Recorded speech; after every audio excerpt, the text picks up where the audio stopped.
morning, lovely people. No? If it is, you can't hear it. Oh, was it? Oh. I can hear Esther though. I know because you're in the room. No, I can hear it in the headphones. We're in the headphones. Because you're in the room. Hold up. Okay. Secondary.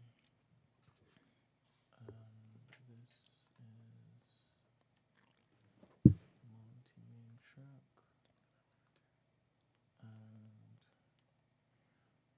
And let's do this again.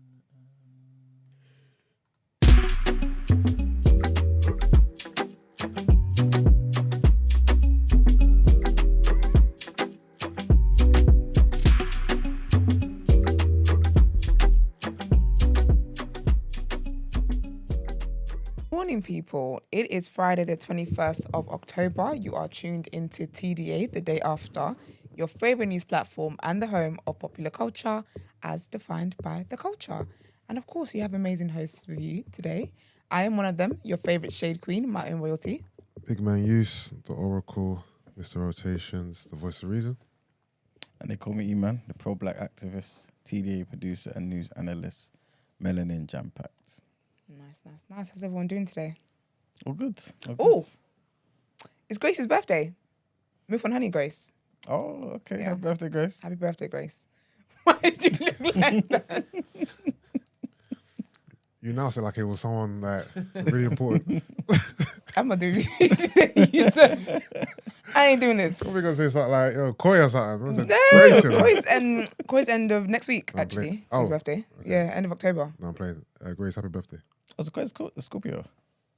I don't know about them things. I didn't know. I didn't take you for it to be an astronomy man. No, I'm not really, but Oh, because it's around your birthday as well. yeah, Ridiculous. To be fair, I'm like that. I only know I'm a Leo. That's all I know. exactly. I don't know anything else. Yeah, all the other traits people say, I'm like, it's coincidental. Yeah, exactly.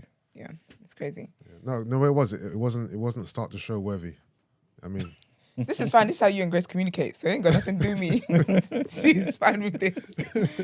But no, everyone good? Yeah. yeah. Yeah. I thought Yusuf was going to say, second in attendance again. I thought he was going to, and I just thought, You know what it is? If I ain't first, I don't care, you know. and now you know why I was making a big deal about it. I have to be. I'm so competitive. I'm a very competitive person. I was going to challenge it, We'll challenge what? the second in attendance. Why? Because what I'm thinking is, I could be wrong, Probably, yeah. is that from the beginning, remember I was always here, but I was not on camera. So that whole time, No, I don't think Stephen did it by your camera appearances. I think he did. I don't think he did. Ask Brent. Did he do it based on Cameos. man being on the camera or No. being? Yeah. Attendance. Because remember, you have to get paid too, man. Your staff, innit? Yeah, but He's put you down as coming when it is that you're being behind the camera. yeah, but it's I'll speak to him. There's nothing to speak about. Hold on. It's done. Even the days when you wasn't when you wasn't in front of the camera, did you still speak? No. So the Even, days, yeah, we never so used to there's hear days it, when you wasn't even a part of the show. for the longest time. At all, yeah. So then I what? was just chilling next to It's this one. attendance. So, but what I'm saying is, you still told Stephen, oh, E-Man's here. He knows, yeah. Yeah. Yeah. So he basically every time he walked through the door, Stephen was notified. yeah, he was notified. Yeah. All right. When did you come on? When was your first show? Wasn't straight after this you left? No, it wasn't straight after. This show has actually been for a lot already, and it's, what, how many months we've been in since April? May? Baby, are you sure it wasn't straight after, Emmanuel? I don't think it was, I think I may have sat in and said a couple things, but then I was gone for the whole thing. Oh, yes. Yeah. There was time where he was sitting as well and not even saying anything. There you go. And he was Just sitting, here. he was sitting in because he had to do the politics part of it, the economics part of it. Oh, yeah. No, even before that, Brent. No, you wouldn't do that. Why would you do that? Because there was a couple. Vibes. There was a couple topics. There was a couple topics that Oh, yeah, you I had would to talk about. Remember when, for example, the laughing over your died, right? Who? Laughing over your. Oh, yes. He died, so I sat in. I think that was the first time, and I just said a little something. But Koi pretty much spoke about it completely. But it was little things like that where I kind of just sit and say something, and then you wouldn't see me again. I think this is selective. Do you know what? Brent has a way of living where he says, like, when you look at, it's when you're experiencing something in the moment and you look at the bigger picture, what you experience in the moment is really not going to matter when you look at it, when you compare it with the bigger picture. And this is really it, because I can't remember a lot. Yeah. Do you get what I mean? As in what? As in how the show started. Yeah, like the show start, like just things has happened. Yeah. It all feels so distant and so like long time ago, the long time ago days. Mm-hmm. Just a feel few you. months ago. It's crazy. We're leading up to a year. So crazy, it'd be you cool, know. yeah. I think it was around this time as well. A year ago, we had the launch party. What? Yes, it was. The year since the show started. No, babes. No, since the Like, launch party. since the launch party. Oh, Yeah, that was Yeah. the 24th of Yeah, October. So October.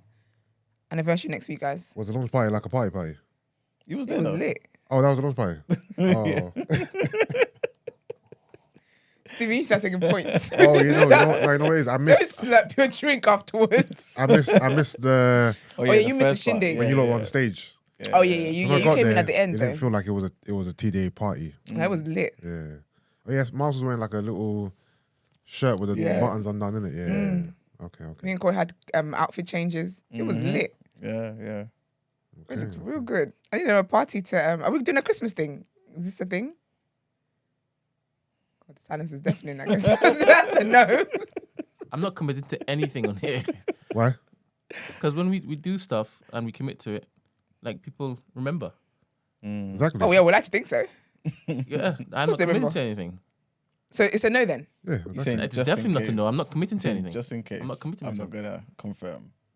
Well, I want to party, so I want to dress up. I want to get my makeup done. I want to do. I want to act like it's my birthday. I'm not going for another birthday until August, so a Christmas one would be nice. Yeah, you got a long way to go. Yeah, like I think. Do you know what I always think? That I always think that the people. So obviously everyone has like your birthday's once a year, right? But I feel like you feel it the most if your birthday's in like December or January. I feel like for me, for some reason, in my mind, it's so evident that it's a year. You have to wait till like there's hella seasons. Yeah. You got Valentine's Day. Say you're December or January. You got Valentine's Day. You got Easter. Okay, maybe bank holidays. Then you got like summer. Summer holiday. Then you got October, Halloween if you're geared that way. Then it's Christmas again. Then your birthday. That's ridiculous. It's a long ass Yeah, time. it's long. But at August, because I get to celebrate so much, I don't know, it's kind of cut up, so it's not too bad. Wow. Yeah. We got the people them whose birthday it is. But before we carry on with the show, do like this video. You guys have been slacking this week. I think Brent might have to start blurring out screens again, taking the audio off something, because y'all are killing me, honestly. So please like the video. And literally, as you click in, just like it. It's going to be good content. Because you know what's crazy as well, yeah? Is returning people. What was that? As it is returning consumers. Like, you're here today because you were here yesterday and the week before that and the week before that. So don't be a hater. That's it. Like the damn video. Hit the button. Exactly. And subscribe to the channel as well. And if you'd like to, make suggestions for what you want us to talk about on the show and all that great stuff, or just share your life with us, you can join our community, community.thenewblack.com. It's a lit space. It's basically our own social media platform. Download the app. It's all great and easy. But we've got so much to talk about today. Like the country is... But you know what we called it? Yeah. We called this platform is sick. We called it. Right, let's get into it. Let's get into our first headline.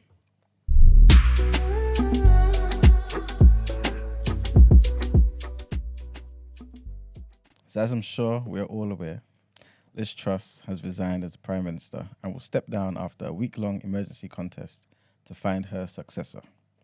So as we did recently with Mr. Quarting and Ms. Braverman, I want to read out her resignation statement. Here's what she said. I came into office at a time of great economic and international instability. Families and businesses were worried about how to pay their bills. Putin's illegal war in Ukraine threatens the security of our whole continent, and our country has been held back for too long by low economic growth. I was elected by the Conservative Party with a mandate to change this. We delivered on energy bills and on cutting national insurance. And we set out a vision for a low-tax, high-growth economy that will take advantage of the freedoms of Brexit. I recognise, though, given the situation, I cannot deliver the mandate on which I was elected by the Conservative Party. I have therefore spoken to His Majesty the King to notify him that I am resigning as leader of the Conservative Party. This morning, I met the chair of the 1922 committee, Sir Graham Brady. We have agreed there will be a leadership election to be completed in the next week. This will ensure we remain on a path to deliver our fiscal plans and maintain our country's economic stability and national security. I will remain as Prime Minister until a successor has been chosen. Thank you.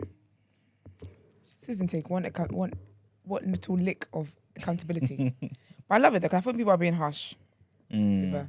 I'm here for it. I mean, what Yusuf, what you dropped in the group this morning? Yeah, that's what I was going to ask you, man. How come she gets 115,000 Crazy, innit? A year. a year for the rest of her life? Like, why? I think what it is imagine, say for example, you know, it's a bit of a deviation, but you remember one time where I think we spoke about one guy who used to act on the Cosby Show, and then his life just kind of just spiraled downwards, and then they found him working in like some regular, W. Smith. Yeah, cool. Imagine that happened to the Prime Minister, someone who led the entire country. So I think it's kind of a way to make sure the Prime Minister stays at a certain level economically forever. Okay. Because imagine the embarrassment, for example. Yeah, but she's only in office for 45 days though. Yeah, but I feel like she did that on purpose, you know. Sis been knowing she was going to leave. And maybe the contract says by the 44th day. Yeah. She said 45, bitch. Now I'm paid. I can't lie to you, I'm here for that. Yeah, Women in economics, we'd love to see it. When I saw that, I said, you know what? Something for your troubles, isn't it? Yeah. Something for your troubles. Yeah, I understand. I'm here for it. But I think she's got businesses anyway, so she'll be fine in it. I'm here for it. Yeah. Like, get your money. I'm just surprised. Yeah. For the rest of her life, that's crazy. I think it's a nice like thing to have, to be fair. But then, is it so? I need to know that. Was it? No, I mean the actual law that allows it. Oh, Yeah. okay. But I think though, is it? Well, when you think about, they make money in other ways. But I guess sometimes you can be relevant. But I wonder if the longer you stay, the more the money goes up, or if this is a standard rate. I think it's standard. Apparently, Tarek says that she didn't qualify. She needed to be in power for 2 months, and she didn't reach that. See, that's what I first heard as well. That it was 2 months, but then Is Tariq her friend? No, that's someone else. Yeah, he's the political correspondent, honorary. Honorary. Yes. Yeah, I heard it was 2 months as well. But then obviously when you posted that thing, I think, maybe it's changed. Yeah. You know what I'm saying? But yeah. Yeah, but I saw that even on official platforms. So Oh, is it? yeah, it wasn't them just meme politics pages. It was actual official pages. So So maybe they have changed it. Maybe they've amended it. if I was Liz, I'd screenshot all of that and say, listen, you can't sell me dreams like that. I've got bills to pay too. But big up Liz Truss, man. I think she did what she could. She didn't come in at an easy time. No. And I think that I still believe what I said a while ago, that I just feel like with women, it's like less patience for mistakes, to be honest with you. But she came in, everyone that's coming from David Cameron has come in at a difficult time. Yeah. They were never gonna, do what people really, really wanted them to do. And I think in the short period of time, when you think about everyone else, Boris Johnson, however long he spent, he probably had time to really make a change. He wasn't able to. Theresa May as well. But I think with her, like, the tolerance has just been, like, you threw someone in the deep end and you just expect them to, like, float on day one. Like, we weren't going to see the effects of the changes anyway so quickly. So I think people just don't, but I guess it's politics, isn't it? Yeah. But I think just chat. it's also because she, at least from public perception, she just made things worse so quickly. The thing is, what You know what I'm saying? was expected of her in this time period, and what didn't she do that she was meant to do in this time period? I guess generally just improve things, but or at least keep it at a certain level. You know what I'm saying? Like, the instability shouldn't be getting worse. But I think because of the policies, the mini budget and everything, everything just plummeted. But did it like, get- the UK has did it- not been like this before. Did it really get worse though? It was horrible. How can Yeah, we the tell markets. so quickly? As in the markets and stuff. How No, but you know what's so rude? What? When she resigned, the pound went up. There you go. I'm fighting. I'm taking it back. There I you don't go. resign. So what? The main issue was the budget. Yeah. Right, The and budget killed it. Obviously, it was her policies, and obviously Kwasi acted on her policies. But how much of the budget was her, and how much of it was Kwasi, though? It was all her, Bav. I mean- Because of course he can't approve these things without you. If being the the budget was the minister. issue, obviously he got sacked, so he was the problem in that area. So why wasn't she given time to hire a new chancellor and then start again?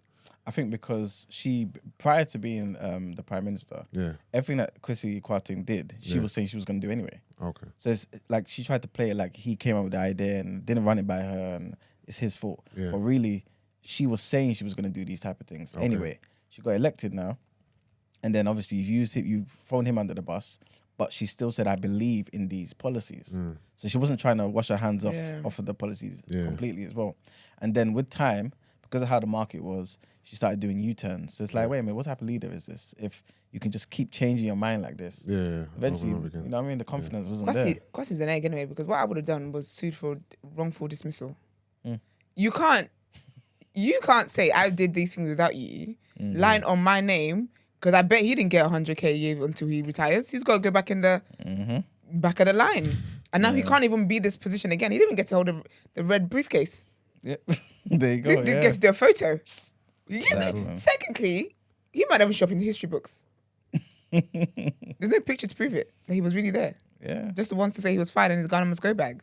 Can you imagine? So, he needs to do something about it. Speak to HR, Kwasi. It might be because it's his she was his friend, so He's an egg because your friend don't do you like that. Poor friendship. but yeah.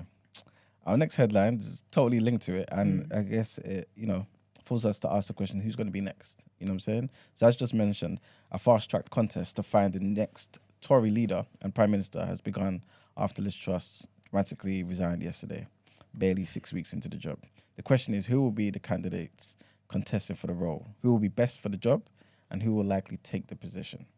So hopefuls need the backing of 100 MPs by Monday, right? With her successor likely to be announced by Friday at the latest. So we're going to know in a week. The new Chancellor, Jeremy Hunt, has ruled himself out, but Rishi Sunak and Penny Mordaunt are seen as the contenders. Rishi needs to understand his position in this country. Sources close to Boris Johnson neither confirm or deny he will stand again. A handful of the former Prime Minister's biggest political supporters are pressing him to come back. But according to other sources, Boris Johnson was reportedly plotting an astonishing political comeback last night as he privately urged Tory MPs, including his rival and odds-on favourite Rishi Sunak, to back him in the race to become Prime Minister. Just weeks after being forced out and telling the House of Commons, "Hasta la vista, baby." I love that so much. I love Mr. it. Johnson is said to be shoring up alliances by insisting he's the only candidate who can win an election against Labour's Sir Keir Starmer. However, as we said before, he's going to need the backing of at least 100 MPs if he wants to become the only third Prime Minister in history to return for a second stint after leaving office, following in the footsteps of his hero, Churchill, and Labour's Harold Wilson. So while it's believed he already has the backing of 50, compared to Mr. Sunak's 39, the prospect of a Boris comeback has triggered other Tory MPs to threaten to quit and even force them to trigger by-elections, with one branding him ego on sticks and another telling him to go back to the beach. Mr. Johnson is currently away on holiday.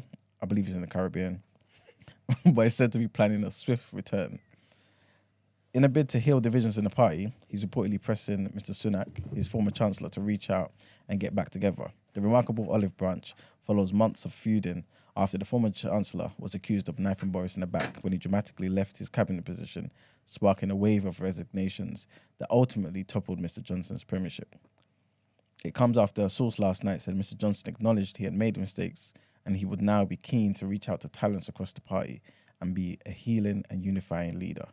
However, friends of Mr. Sunak dampened hopes of a happy reunion, telling The Sun that while he wants to bury the hatchet, his goal is to become the Prime Minister so he can get on with the task of rebuilding the battered economy.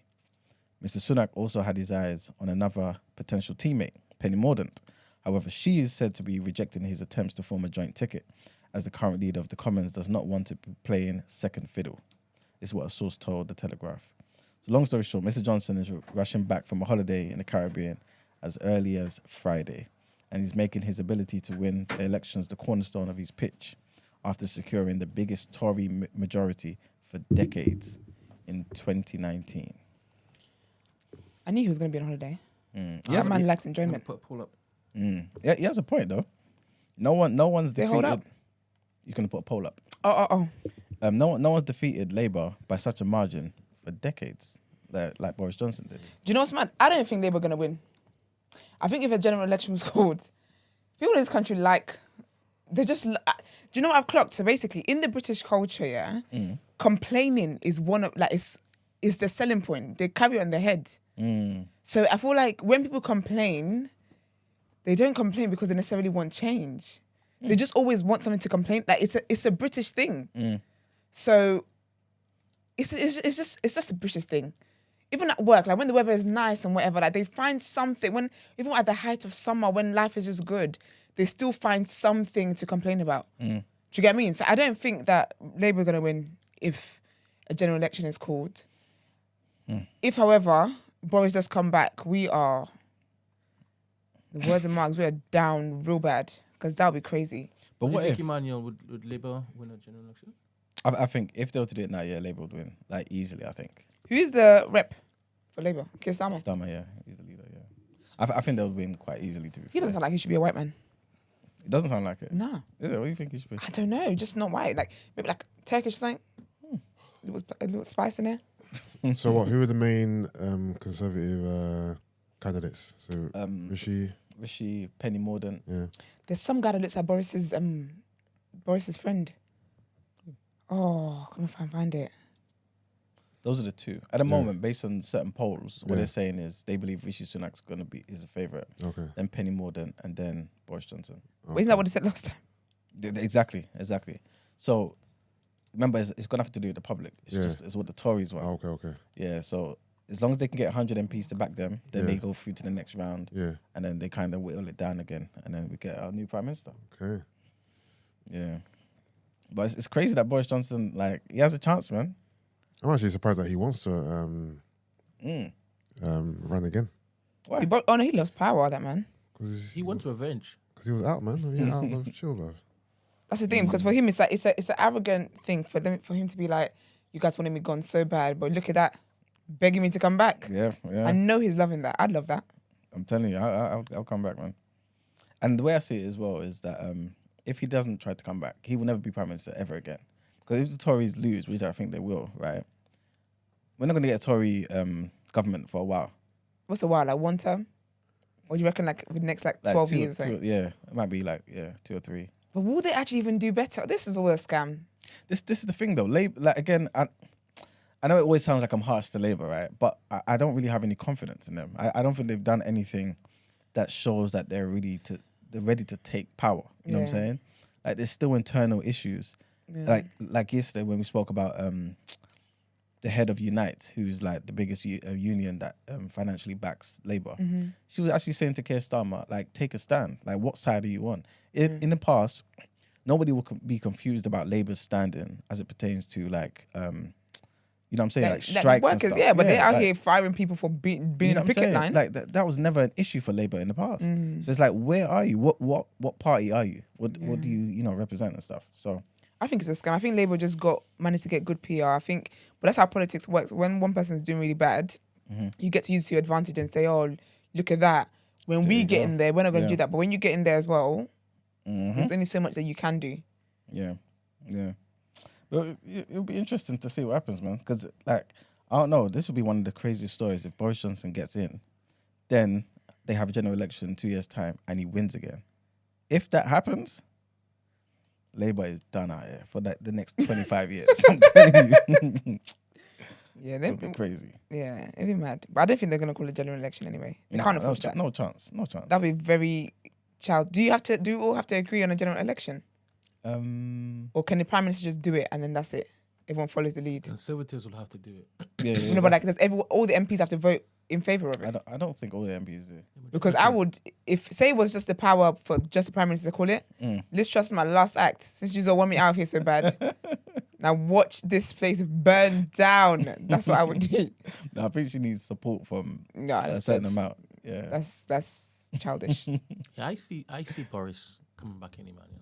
Yeah, Like the pantomime is too ripe. it's for crazy, it. isn't it? It's too ripe for it. And honestly, when it is, you look across the MPs that are in for the running, he's the strongest candidate, and they will go by. But he has the mandate from the people. Yeah.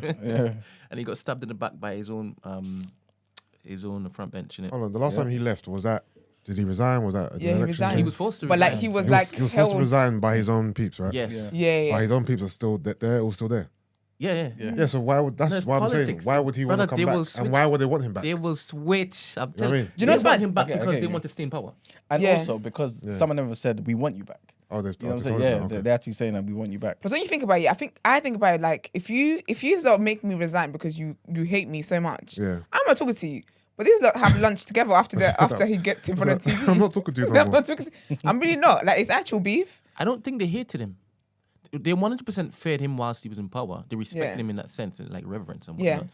But because he was doing so much rubbish, for example, the last straw was that MP that he hired, even though he knew that he was. Oh, touching- yes. Yeah. So, by the way, all this stuff will be forgotten. Like, yeah, obviously. 'cause Amnesia. I just had to remember why he got ousted in the first place. Yeah. But anyway, so I don't think that they hate him. Even after he left. Can you remember when some of them was singing his praises, Emmanuel? Oh yeah, 100%. So 100%. I believe that he has the strongest claim, and the Conservative Party know full well that he has the strongest claim compared to the rest of them. Yeah. Tariq, I'm not being funny or nothing, but you could have called in. Hella information and thing. I can't bother to read all of that. He's what did Called you see, in and did made you it see easy his for me. his new prediction? Keep calling to let me know what it is. Tariq, I was gonna read it out for you, but you know, the If you Shea call Queen in, says that'd be call great. in. Yeah. So would you respect Boris if he was able to basically spin this again? You already know how I feel about Boris. 100%. It's course I would. hilarious. That's What? Do you absolutely know what's so funny? 'Cause hilarious. do you remember the episode where I said I was disappointed that he resigned? Me and Mark. That was Corin's last straw. Oh yeah, I remember that episode. I could not believe what she said. Yeah. You are disappointed. No, because obviously before that, you guys come in here and say how much you hate Boris every single day, and then but don't resign. It was weird, No, isn't but it? it was, because it's a pride thing. It's a pride thing. Like, no one can run me out. You think if one day you guys all have a consensus vote that Esther should leave TDA, you think I'm leaving? I'm here every day. You will drag me by my lungs, by my collar. It's a Oh, pride thing. I man. don't like when Yeah. people give up. I think it's silly. And I think that's some of the traits that you need in a leader, man. You do. You can't be out here giving up because people don't like you. You're not here for friends. You're here to make things happen. Make it happen. This is it. Margs, what's the word on the LBC streets? Yeah. I didn't listen since she's been gone. You know, I haven't listened. He was And out the here guy that asking for music suggestions. Oh, but they knew she was going though. Good We was with there your we was there talking about the rules and 12 months and all that. Them white people knew she was going. They were like, "Boy, hopefully she's gone by Friday." And I was like, "These don't know something I don't know." The pressure from the top was serious. Nah. She actually got They mad. got her out of there. Yeah. You honestly think Boris is going to be next year? I just don't see why he wouldn't be. This country love suffering. They love it. I'm gonna guess Rishi. Penny. Rishi ain't going nowhere near that throne. Yeah, Rishi. I don't see Penny being the leader. Oh my gosh, did you see the video when Liz went to go and, tell Charles that she's resigning? And he was like, "Oh, back here again. Okay. Well, okay." That man, yeah. He's miserable. He was like, he's like, "Hello, Your Majesty." And he was like, "Okay, back here again. All right, okay." He's so ridiculous. Wait, is that a real video? No, I do think it is, 'Cause I don't think it would have been the first time, because it literally was like, "Back here again." Okay. Oh man. But maybe that was after the Queen died. I don't know. I can't remember. But it's mad, man. Yeah, she ruined his evening, didn't it? Came and Literally. disturbed him. It's actually crazy. Yeah, But man. I don't see So why. can anybody come in now and reverse some of the damage that's been caused? That's the thing, because it's still conservative policies, isn't it? Though. Yeah, but remember the policies economically they vary from person to person. I was like, "Oh, okay." Yeah, so like, I feel like Boris can do it. You know, I don't know why, but I feel like Boris, he can do it. I feel Man, like he if anyone can, Boris can. You know, you're sick. I'm telling you, bro. Not a slogan. He's done too much in his career. Like where ordinary guys would fail, this guy has not failed. But what did kind of did? But what did he? Why didn't he do? If he's got the answers this time, why didn't he do it the first time? Because they didn't give him a chance. He had how many years there? He had a lot of time there. Yeah, I guess so. But Yes, so. no, but you know what the thing is, I think a lot of his problems was because of the whole COVID stuff. Yeah, but COVID is still here, and winter's coming. Apparently, it's gonna go back up. No, but I mean in terms of how we dealt with it, like the party. Okay. You know what I'm saying? Oh, yeah, Partygate. Yeah, it wasn't really his policies, was it? Or Oh. correct me if I'm wrong. I don't remember. I don't recall it being like issues Yeah, he with his killed a lot of policies. people. That was Okay, one of the well. biggest things. Oh damn. Do you want a general election, or are you happy for them to just keep going? I'm happy for them to keep going. Of course you are. Do you know if a general election, your people them are out? Not my people. Well, I see someone saying the other day it's not even just art. They said that if they call a general election now with the way things are going, they're saying the party might not survive it. And I was thinking, like, what? Yeah, I saw a man on TV and he's a Conservative MP. And someone was like, this is the funniest video because he looks very calm. But if you speak British, you know, he was fuming. The woman was like, you look angry. He was like, I'm livid. he was like, I shouldn't say this, but this person. He was naming names. He was like, I'm just over it. It's embarrassing. He was like, if they did this, he's like, honestly, I can't lie to you. I just don't think I'm going to stay around for this one. He was like, basically, his colleagues are talking to him and they're basically trying to figure out how they're going to be paying their mortgages because it looks like the party's done in itself. Wow. And they were like, at this point, like he was basically at this point, I don't even know what I want him to do. I don't even know what I want him to do because he was, I'm going to find a video and drop in the chat. He was absolutely livid, but in such a calm way. The thing is, do you want Boris back in because you think things are going to be different?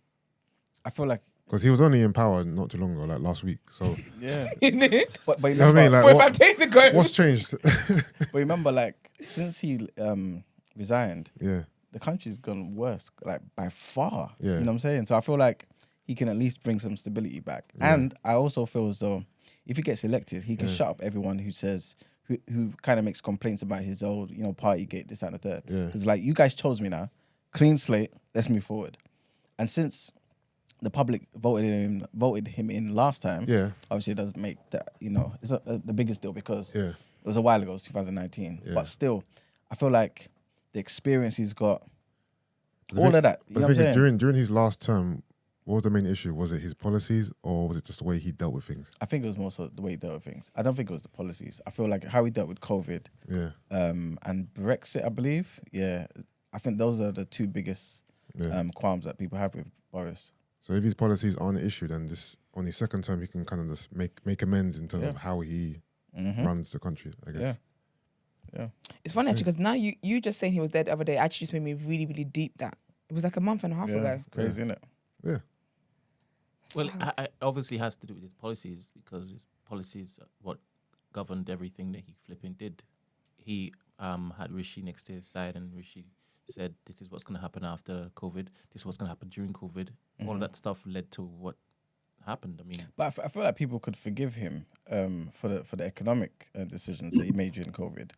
I think it was more so how he dealt with it, like himself being, kind of seen as a hypocrite and stuff. Yeah, I think what will happen is that people are going to compare this brand new slate with what presided it, like just before, and they'll be like, anything is better than what was, and this will be more stable because the main focus now is getting our economy back up from where it is you guys put it.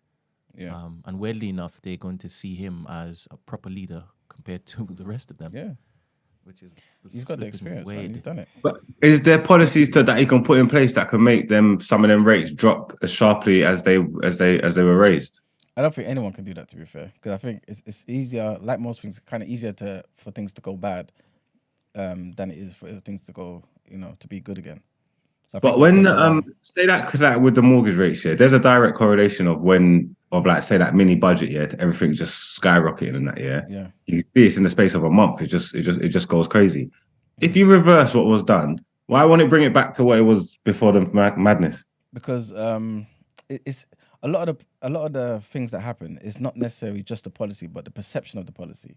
So I think if they did that, things would probably get a bit better. But it's still down to how lenders and the Bank of England and investors kind of see everyone reacting to it. You know what I'm saying? Okay, yeah. So they can't be sure. You know what I'm saying? So, for example, what happened the other day?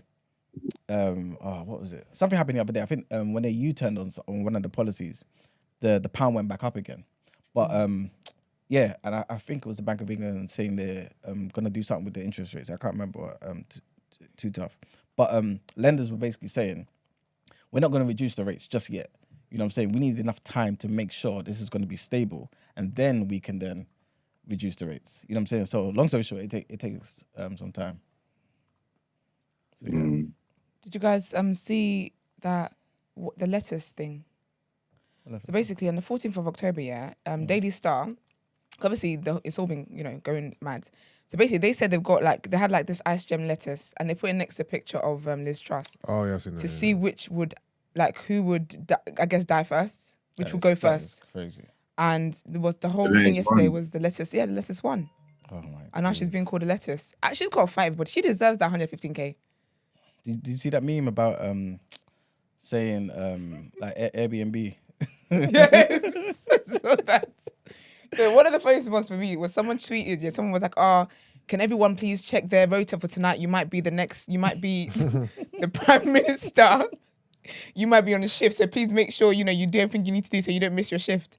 And then people were in the comments like, oh, hi, I'm just going to be 5 minutes late because I've got to go toilet quickly. And It was absolutely hilarious. I thought, this is why the country's the way it is. You just everything's a joke. Yep. But they got to cope somehow. But we'll see anyway. We'll see what happens. We'll watch this space. Is the caller... Tarek, can you hear us? I'm gone. gonna call him via WhatsApp and see if that Hey, do you know what's funny? Life of Bodge, yeah? Is that the artist? Let me know if you're the I artist. don't think so. Okay. But he said Iman is supporting Boris like an Arsenal fan that loves Wenger. Wow. It's quite true. Of course it's true. Because Arsenal, your people them as well, aren't they? No, I love Wenger, and I feel like they did a Wenger dirty. And look, we suffered. You know what I'm saying? So yeah, man. Yusuf? Hello. Okay, Tariq. Good morning. Hi. How are Morning, you? guys. You all right? Morning. Yeah, not too bad, thanks. Just working. Oh, glad you could fit us How's in. everyone? Yeah, we're all You're good, wicked. man. We're all good. Very good, thanks. How are you? Yeah, not too bad, thanks. Not too bad. Good. Thank God it's Friday. Yes. If that ain't no mood, I don't know what is. Indeed. All right. This guy. Do too much. So Tariq, what's your predictions, man? Who do you think is going to be the next PM? You know what it is, yeah? This is what I was thinking. Oh. Sorry, can you guys hear me? Yeah, we can hear Yeah, you. now, yeah, okay. Oh, my bad. Yeah, so this is what I was thinking, yeah? The only way they can actually go forward and stop people asking for a general election would be if they turn around now and say, oh, we're going to have like a coalition of people with different ways of thinking to run a particular government. The reason why I say that is I don't think the Conservative Party is a party anymore. And I think they've got like different factions within the party. So, for example, you've got people like, like the One Nation Conservatives. So people like the ones that are more closer to the middle of the party, like the centre of the party, and they're a bit more interchangeable between Lib Dems. Okay. And then you've got like the other part, which is like more xenophobic ones, I like to call them, like like the proper English nationalists.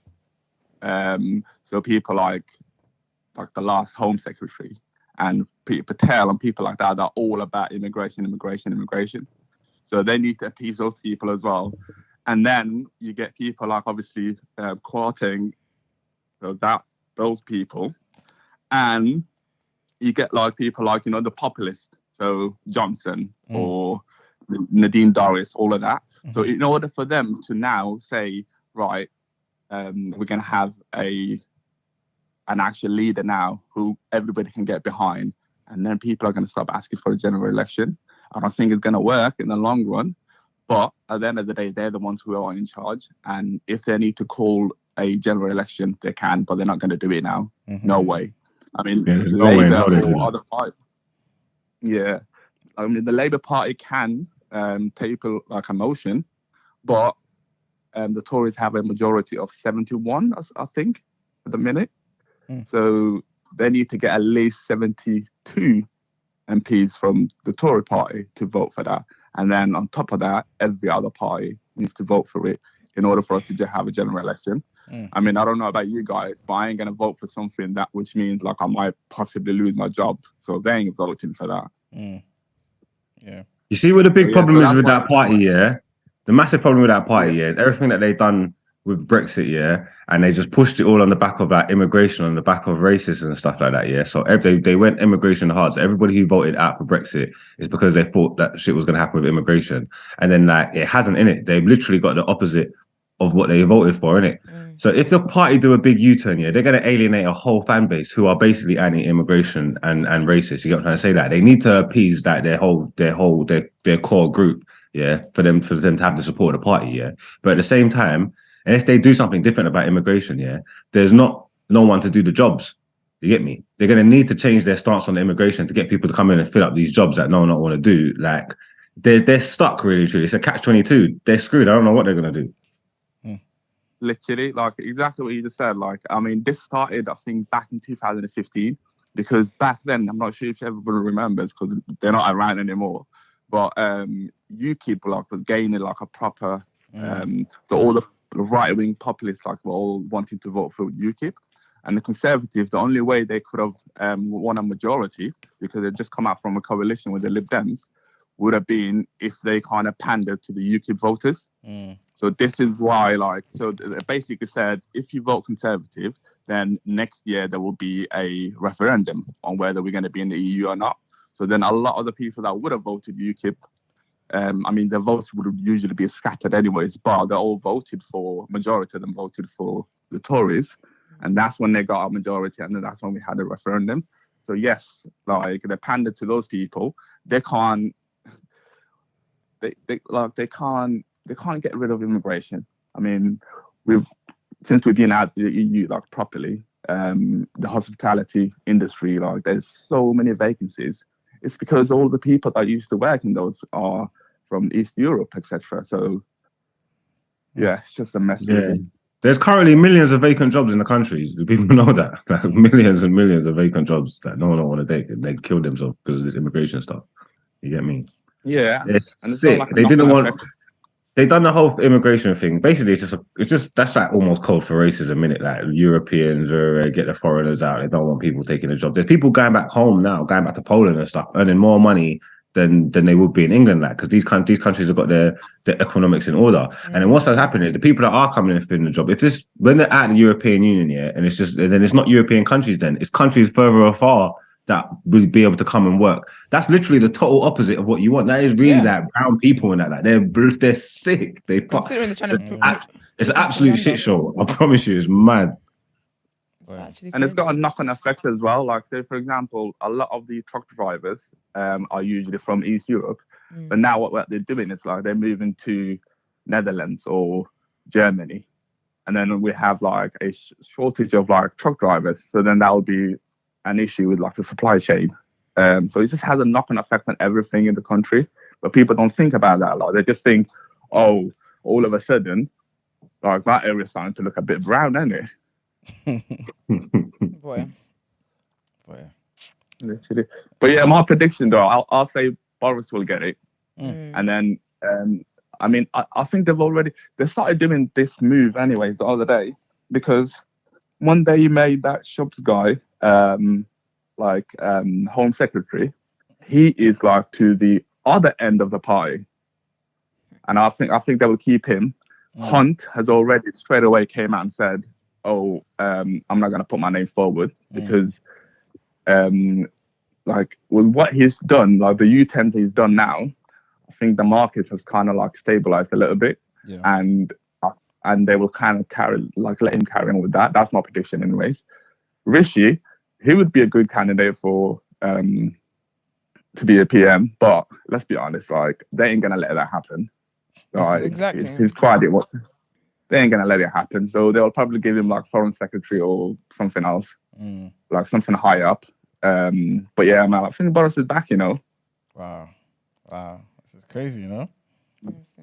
Yeah, and one of the reasons why I say Boris is back as well, like, I think because they gave themselves exactly a week to do this vote, they're not gonna have enough time to send ballots to all the Conservative members. I think it's like 170, isn't it, or something like that. So I reckon just delay. The Conservative MPs will vote, unless they do like an online vote. And if that happens, Boris has a lot of backing, you know, like in that, especially with the shit show we just went through. He is going to have even more of backers. So I think he's got this in the bag, you know. So you think he's definitely beating Penny then? Because obviously you're writing off Rishi. So you think he's definitely beating Penny? Yeah, I think Penny, like she's Penny started her campaign when Liz was still on the stand, you know. She's cold. yeah. But she's too left leaning, no? Is that what you think? Penny. I heard some of them talking she's about her. They a kind of bit- like her stance, that they think that she's good. There's good things that she's got about her, the way that she presents and that as well. That she's got a bit of fight in her. You get me, like, but I don't know. Yeah, I mean, to be fair, she's well spoken as well. Like when she was in the House of Commons like the other week, she held it down. So I don't know. To be fair to her, they was trying to make her answer questions that the Prime Minister should have been answering. You get me? That they was mugging a lot of them. Still, they was going hard. Yeah, so I don't know, man. I think she's too left leaning for the party. Well, I wouldn't say left leaning. She''s a bit more left center. Yeah. But I don't think they'll go for her. She might. I don't know. Also, as well, I think the chairman of the 1922 committee, who's basically makes the rules, he's saying that they're going to set the the number of like votes that you need for the first round. They're going to set it so high that a lot of people are not going to get it. Yeah. So they want just the top two people to go for each other. Yeah. They want it to be done quickly. They were saying that if the people who don't have the votes, if they would just concede straight away or something like that. Basically, like they're trying to set up something so it can get done fast. Yeah. Rather than dragging it out. Literally. Remember, they need 100. Yeah. So I don't know. They need 100 MPs to qualify. Yeah. So I don't know. I don't know if she's, especially with what happened like recently. I don't think she's got 100 MPs in her, to be honest. But yeah. All right. Before you go, thank you very much so far. Is Sir Keir Starmer the best that Labour has to offer? Are there any hidden gems that we don't know about? Oh boy. Labour. Yvette Cooper, like she's all right.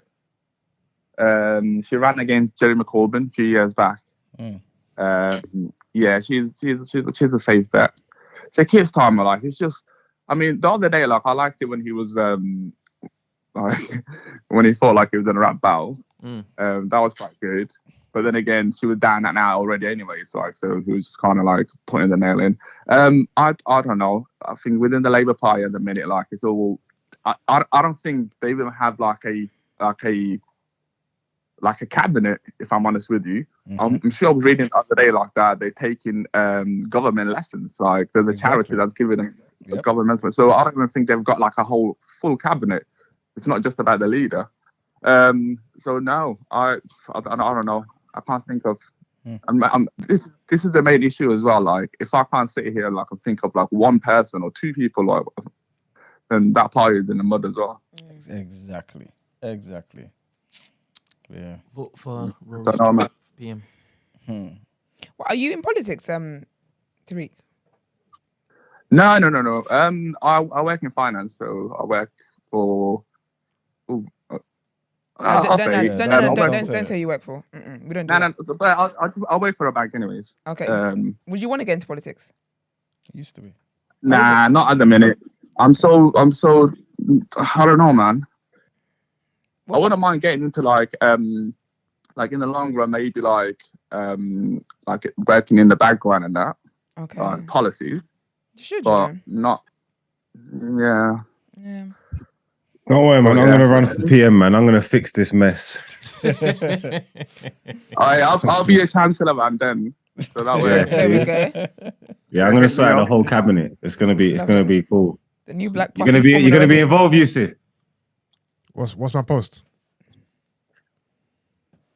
Foreign secretary. No, both of you say. Man asked me if I'm involved and telling me Now, foreign secretary for real. I'm down. Sign me up. All right, guys, I'm gonna have to love and leave you. All right. All right, take care. Have a nice day. All right, take care. Bye. Bye. Nice subjects. All right, just get into our what you saying topic of the day.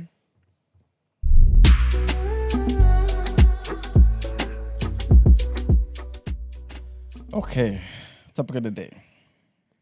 The question is, how damaging is featureism and texturism? So I'm going to go into it. It's an email that we got from a TDA fan. I'm going to read it out. It's a bit of a long one, but I may skip a few things here, but hopefully you get the gist of it. Right? And yeah, so here it goes. Hi TDA crew. Big up you lot. Hello. I'm a big fan and have been tuning in since near the start. Hope you're all well. Going off the idea that you like to have benefit in discussions about different types of topics in What Are You Saying? Topic of the Day segment. I had a question that I'd like you lot's opinion on. The question is, what are you lot's ideas on featureism/texturism? And is it subconsciously damaging to how minorities will view beauty standards over time? In short, how damaging is featureism, texturism? I understand that featureism, texturism aren't common phrases that are known by the masses, so I'll define them. Okay, so featureism is a prejudice towards individuals with certain features and a preference towards those with features that correlate with a set beauty standard. Texturism is a preference for hair with smoother or looser textures and a discrimination against people with kinkier, coarse hair within the same race, right? So the common narrative is that there are unconscious biases that even if the person is black or non-white, causes people to favor Eurocentric features or don't show appreciation to the range of Afrocentric features. Okay, so everyone likes, that's what the person's saying, everyone likes Lil Nas X's full lips, but when the lips are more full like Jay-Z, then there's no love for big lips, right? Cool. Jay-Z's lips are dry. And for example, the more loose curl pattern someone's hair is, the more that hair is deemed attractive. Probably why lots of people back in the day used to have the S curls, relaxer, texturizer, Jerry curls, things of that nature, right? People will say, oh, they like people with broad noses, like Omar Sy. Is it Sy? Omar Sy. You know the guy in what's that Netflix show where he was like Brent, put We'll a picture Google up, him up. please. Omar Sy, S-Y. Yeah, so people say they like black people with broad noses like him, right? But when the nose is as broad as someone like KRS-One, there's no love and appreciation given there. If you could put a picture of KRS as well, yeah? Albeit, the people compared may not be the most objectively attractive, but when there's a highlight on a feature that makes them attractive and a lack of acknowledgement of what more that feature can look like, it can be hard for people to accept the message. Certain traits are cherry-picked and made trendy with influence of people like the Kardashians, for example, embracing their media attractive wide hips and full lips. Would the black and beautiful people out there be as black and beautiful if they had Afrocentric features beyond just dark skin? Okay. That's the question. I do think it is dangerous. I think that anyone can like whatever it is they want to like. You can be attracted to whatever it is you want to be attracted to. But I think it's dangerous when other people are put down for it. So I can only speak from the context of a black woman. Obviously, like with black women, I guess it's deemed more attractive if you kind of have like European features. You get what I mean? When it comes to like hair and all that kind of stuff. But like even like at the moment, like a lot of the girls are getting like fillers and stuff. All these things for me is trying to tap into the European features that we weren't born with. When you get fillers on your nose, it straightens up a little bit. It makes it a bit skinnier. Like that's what all these things are doing. For me, I think each to their own. To be honest, if you want to, I feel like at one point everyone's got to grow up and start sorting out their own issues in their own lives. But for me, where my issue lies is when it's like transferred onto like younger kids or making them feel like they're not beautiful in their states because of your insecurities as an adult. So for example, with like the hair stuff is very, very popular in like black communities where like, so my hair is not like silky or anything like that.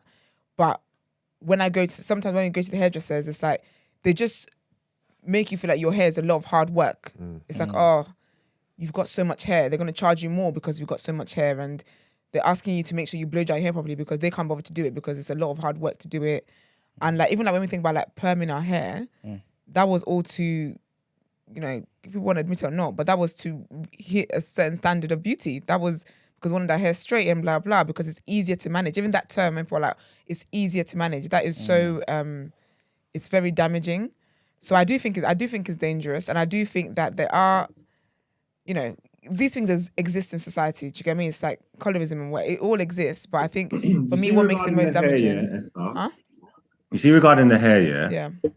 I feel like I don't. Obviously, there's beauty standards. People set them. I don't know who sets them. Yeah, I Yeah. feel like it's not men's place to really get involved in stuff like that. Even when they get blamed, I see people going crazy because Fredo said his kids got good hair and stuff like that or whatever. Like, even people go crazy over when men pass their opinions. I don't think it's really men's place to get involved in that because from as long as I can remember, women been changing their hair. Yeah. And it's to meet beauty standards or European standards or whatever. Like, obviously, like I've seen women with natural hair and all that, but for the most part, in my communities, Caribbean, African, whatever, like women been relaxing their hair, changing these hairstyles, doing their things. Even now, like wigs and that are rife, and the wigs that they put on is European women's hair and stuff like texture, that. yeah. You know what I'm trying to say? That so the way that the women endorse it and live by it, it's not even my place to have an opinion on it because I don't think I'm the one pushing this. If that makes sense, like the women are here for it. Like, this is what they want to do. Yeah, so, I think you're one guy who isn't pushing it, but there are a lot of guys who do push that narrative. Do you get me? They continue to push that narrative. I would say that it's everyone's business, even if like not necessarily because you have to say anything negative or give your opinion, but just because you have cousins, you have nieces, you have sisters, and you have daughters, and just reaffirming to them that their hair and who they are is beautiful. I think those words of affirmation can be done from home, and these confident, like these words will take them. Do you know what I mean? They go into the world with those words. I think I would say that everyone needs to get involved in that. But there are a lot of men who do dictate and make women feel a certain way because of their hair. So when we think about like even like Twitter back in the day, social media back in the days, obviously I know that people were very young and childish and people have grown and blah, blah, blah, cool, whatever. But when you think about like a lot of the nappy-headed terms that was thrown about and whatever, that is to do with hair texture. That's because your hair texture was not the silky type and whatever. And even back then, like when girls would have like a ponytail and guys would try and pull it off, or like even wigs try to pull it off. Like, do you get me? All those stuff has been humiliating for black women for years. Do you get me? But there are a lot of men who take it upon themselves, and I always find that weird because you're not even paying for it. You can't tell me what you prefer on my head when you're not even making any form of contribution. Not that if you make contribution, it will make it better. But there are a lot of men who are out there and be like, oh, you know, I don't like, even recently, not recently, like yesterday, but this year, at some point, and there was a conversation on Twitter, people were like, oh, girls that have braids, that's so like this, and it's so this, and they'd rather girls with like weave and with wigs, and it's just because braids is ugly. And do you get me? So people give their opinions on these things, and again, you can have whatever it is that you want to have. I always say, I like my men with no hair. I'm sorry, I'm not oiling your scalp, you're oiling I'm oiling your scalp. It's a lot. I don't like that. Your men with no hair. Yeah, okay. like that level, low. the low level, and that's how I like that's my preference. But at the same time, yeah, that's my preference. Do you get what I mean? But that's where it is. Do you get what I mean? But a lot of guys, you can have your preference, but they still go and speak down on women who don't fit into their preference bracket. And that's what I always have an issue with. I think everyone can like whatever they like. Yeah. If you're a black man and you date white, that's fine. But my problem is just don't speak down on other people that you don't find attractive. Yeah. So when it comes to that, yeah. Do you feel like there's a lot of women who would rather wear their hair natural and feel pressured to have, I don't know, what's the term, Eurocentric hair? Yeah. Because of, media and just beauty standards, but they would prefer natural, but they're kind of forced into... Yeah, but no one likes... I would say that. Maybe it is society that's pushed this stuff on us, yeah? And obviously there's some people that embrace it and whatnot. But for the most part, no one don't really like tough head and the nappy head. And I don't mean like liking on other people. I mean like themselves.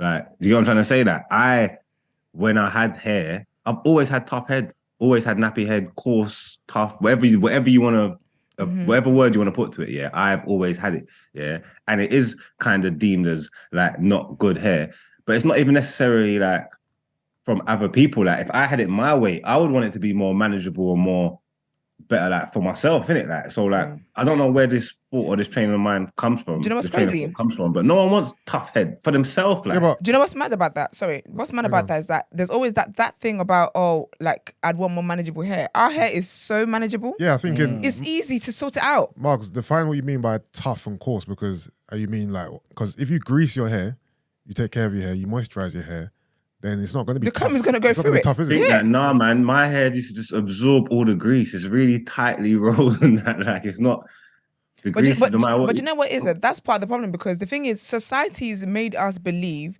that certain kind of hair is more manageable. White people have to wash their hair every day because it gets greasy. That's a lot of work. Do you get what I mean? So the grass is always greener where you're not at. Do you get what I mean? So with the hair stuff, like we've been socialized and conditioned to believe our hair is difficult to manage. Our hair is a lot of work and blah, blah, blah. It really isn't. But the thing is, if that narrative of our hair being tough to manage didn't exist, what we would have had in place of that is how to manage our hair. Yeah. And that would have made things easier. I do believe that to answer your question, you said there are a lot of women who would want to rock their natural hair and because when they're at home, they're in their natural hair. Yeah. But it's like you will not catch them dead in public with that. I think a lot of people do, but it's the pressures of society. There's a lot that comes with it of taking your hair out. Like I know, like even some of my friends, like I always had no problems if I wear a wig, taking my wig off in front of a guy. Sorry, but I'm not about sleeping in a wig and heat rash in the middle of the night. I'm not doing that. But like I know that that's me having to. There's so many conversations I've had to have with myself to separate myself from the standards of beauty in society. Do you get what I mean? And I know that some of my friends. There was a time like where actually I'll say this just because she's talked about it in the pod. Like a queer, for example, right? A queer never rocked her natural hair. For a long time, I didn't even see her natural hair for the longest time. But now she's in her office. She posted it earlier this week as well. She was in her office with her natural hair, like because it's work because society's made us think that it's not it. I've had times where I'm like, oh, like this outfit would look prettier if I had a wig instead of braids. Like, do you get what I mean? That it's because this is how we've been conditioned to think, and I have to snap myself out of that. I'm thinking, what you like? Where's that coming from? Kind of thing. So I do believe society pushes. I think maybe for men it's different because you can just cut your hair, but with women, from when we were literally young, like there's girls who, when we're so in Nigeria, they say something like, oh, like oyinbo. Like oyinbo pepper, so you're lighter, fairer skinned. There's aunties when we're young who point out the fact that you're dark. You're very dark. You're very dark. Yep. When you're big, or you're very fat. Do you get what I mean? So there's been so many things. Obviously, they didn't know any better themselves. And even like our hair, like it's always a thing. Like your hair's so tough. Your hair's so like from when we were young, like literally the formative years of our lives of who we're gonna know. To help shape our identity is that the things that make us are not very beautiful. They're very difficult. They're not as attractive in the wider society. Even like when you go to the hair dressers and stuff, and the relaxer boxes. Like even funny enough, there was a trend on Twitter the other day where the relaxer boxes from when we were kids, there obviously had little girls in there. People were like, "Where are these girls actually?" Every single one of them, on the boxes, they've got like they all had like silky straight hair and whatever. Every single one of them has natural hair today. Do you get me? But when we were younger, it's like we'd go and get our hair relaxed and be like, oh, I want my hair to look like that. I've always had very like coarse hair. My hair is very, even what I'm about to say is problematic, but I've always described my hair as very Nigerian. Even that, what does that mean? But that's because of how I was raised. Ghanaians have nicer hair than Nigerian girls do. Do you get what I mean? So there has been so much with women. But I mean, we did have a movement where, it was like the black girl magic era. Where everyone was embracing natural hair more. But what's so sad about that is that encouraged a lot of women to, transition from like relaxed hair to natural hair. That was around the time I did because I found that even relaxing my hair because I'd been socialized not even socialized because I'd been raised to believe my hair was so hard, blah blah. I'd have to perm my hair like religiously like every 3 to 4 weeks because my hair would grow so quickly and it would be so hard to comb and blah blah. So I'd always do it. But then it gave me really bad itchy scalp. Like my scalp was always itchy, and so I was like, do you know what? Actually, I'm just gonna grow my natural hair out. But the thing, even with that movement, as much as it made a lot of black women embrace their natural hair and start rocking their natural hair, even with that, we had texturism within that, where it's like the more appealing hair for natural hairstyles was the 4A, the 4As and the 4Bs. But then 4C, so 4A, 4B is more like mixed race, loose. I mean, don't take my word for it, people, but in my mind, this is what it is anyway. It's more looser curls. So then you got like the 4Cs and all that kind of stuff. And that's more like the African hair. Like do you West get me? African hair. Yeah, West African hair. Do you get what I mean? So even with that, it's like you're watching hella YouTube tutorials and the girl's hair, they put one little bit of gel and there it goes. It's just slicked down. But mine, I'm using half the tub and nothing is happening here. I'm having to really, really scarf my head out where my blood circulation is not even happening. Do you get me? So even within that movement, we still had a texturism where you can do the natural hairstyles, but only with certain type of textures. Because if you had your texture, it's weird. Do you get what I mean? And like doing like the different hairstyles that will come up with the twist out and the wash and go. I can't wash and go anywhere. So like, Ridiculous. at the root cause, what's the issue? Is it that black hair is hard to maintain, or there was a lack of knowledge in regards to how to maintain it?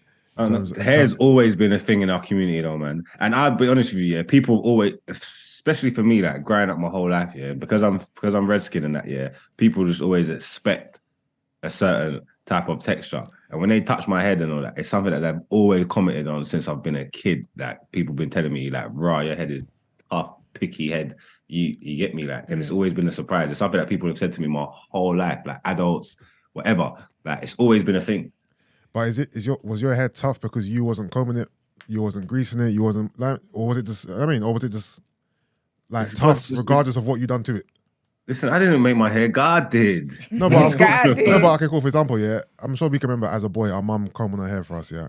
So my mum would grab me, put me down on the floor, comb my hair out, and it's bare, it's hurting. I'm like, ah, it's because I wasn't taking care of my hair. I wasn't greasing it. I wasn't combing it. I was just leaving my hair. So when she's called me, maybe I wasn't, but bare use what? Maybe I wasn't, but bare use wasn't taking care of their hair. But that's what I'm saying. Their hair, and they still wasn't in the situation that man was in. That it's still obviously, if you're gonna take care of your hair and grease up and it's gonna be better and that. Don't get me wrong, but still, anyway, regardless, the starting point is man's starting point. Is what I'm saying. You get what I mean? Yeah, I get what you mean. I feel like your question. Ask the question again, please. It's more so. Where did it come from? I said, was my head tough or was I just not taking care of it? What's the issue? Is the issue that you wasn't maintaining or taking care of your hair, or no matter what you done, your hair would be hard to comb, tough, nappy, all these negative words? Yeah, no matter what I done, my thing was like that. I would have had to be an Esco man if I was gonna go down that route. You get me? Do you know that weren't my story. You get me? I just think we weren't taught exactly how to really take care of our hair, because really and truly, if your hair is quote unquote, hard to comb or whatever, all you have to do is get a spritz bottle, because all our hair needs is a bit of moisture, and then it's fine. Do you get what I mean? So literally spray it with water, comb it through, and you're literally good to go. Do you get what I mean? Our hair can't be combed dry, because then obviously it's too much pressure on the scalp. You're pulling too much. It's a whole thing. But I think I honestly don't know where it came from, but I do believe that society's always set the standards of beauty, man.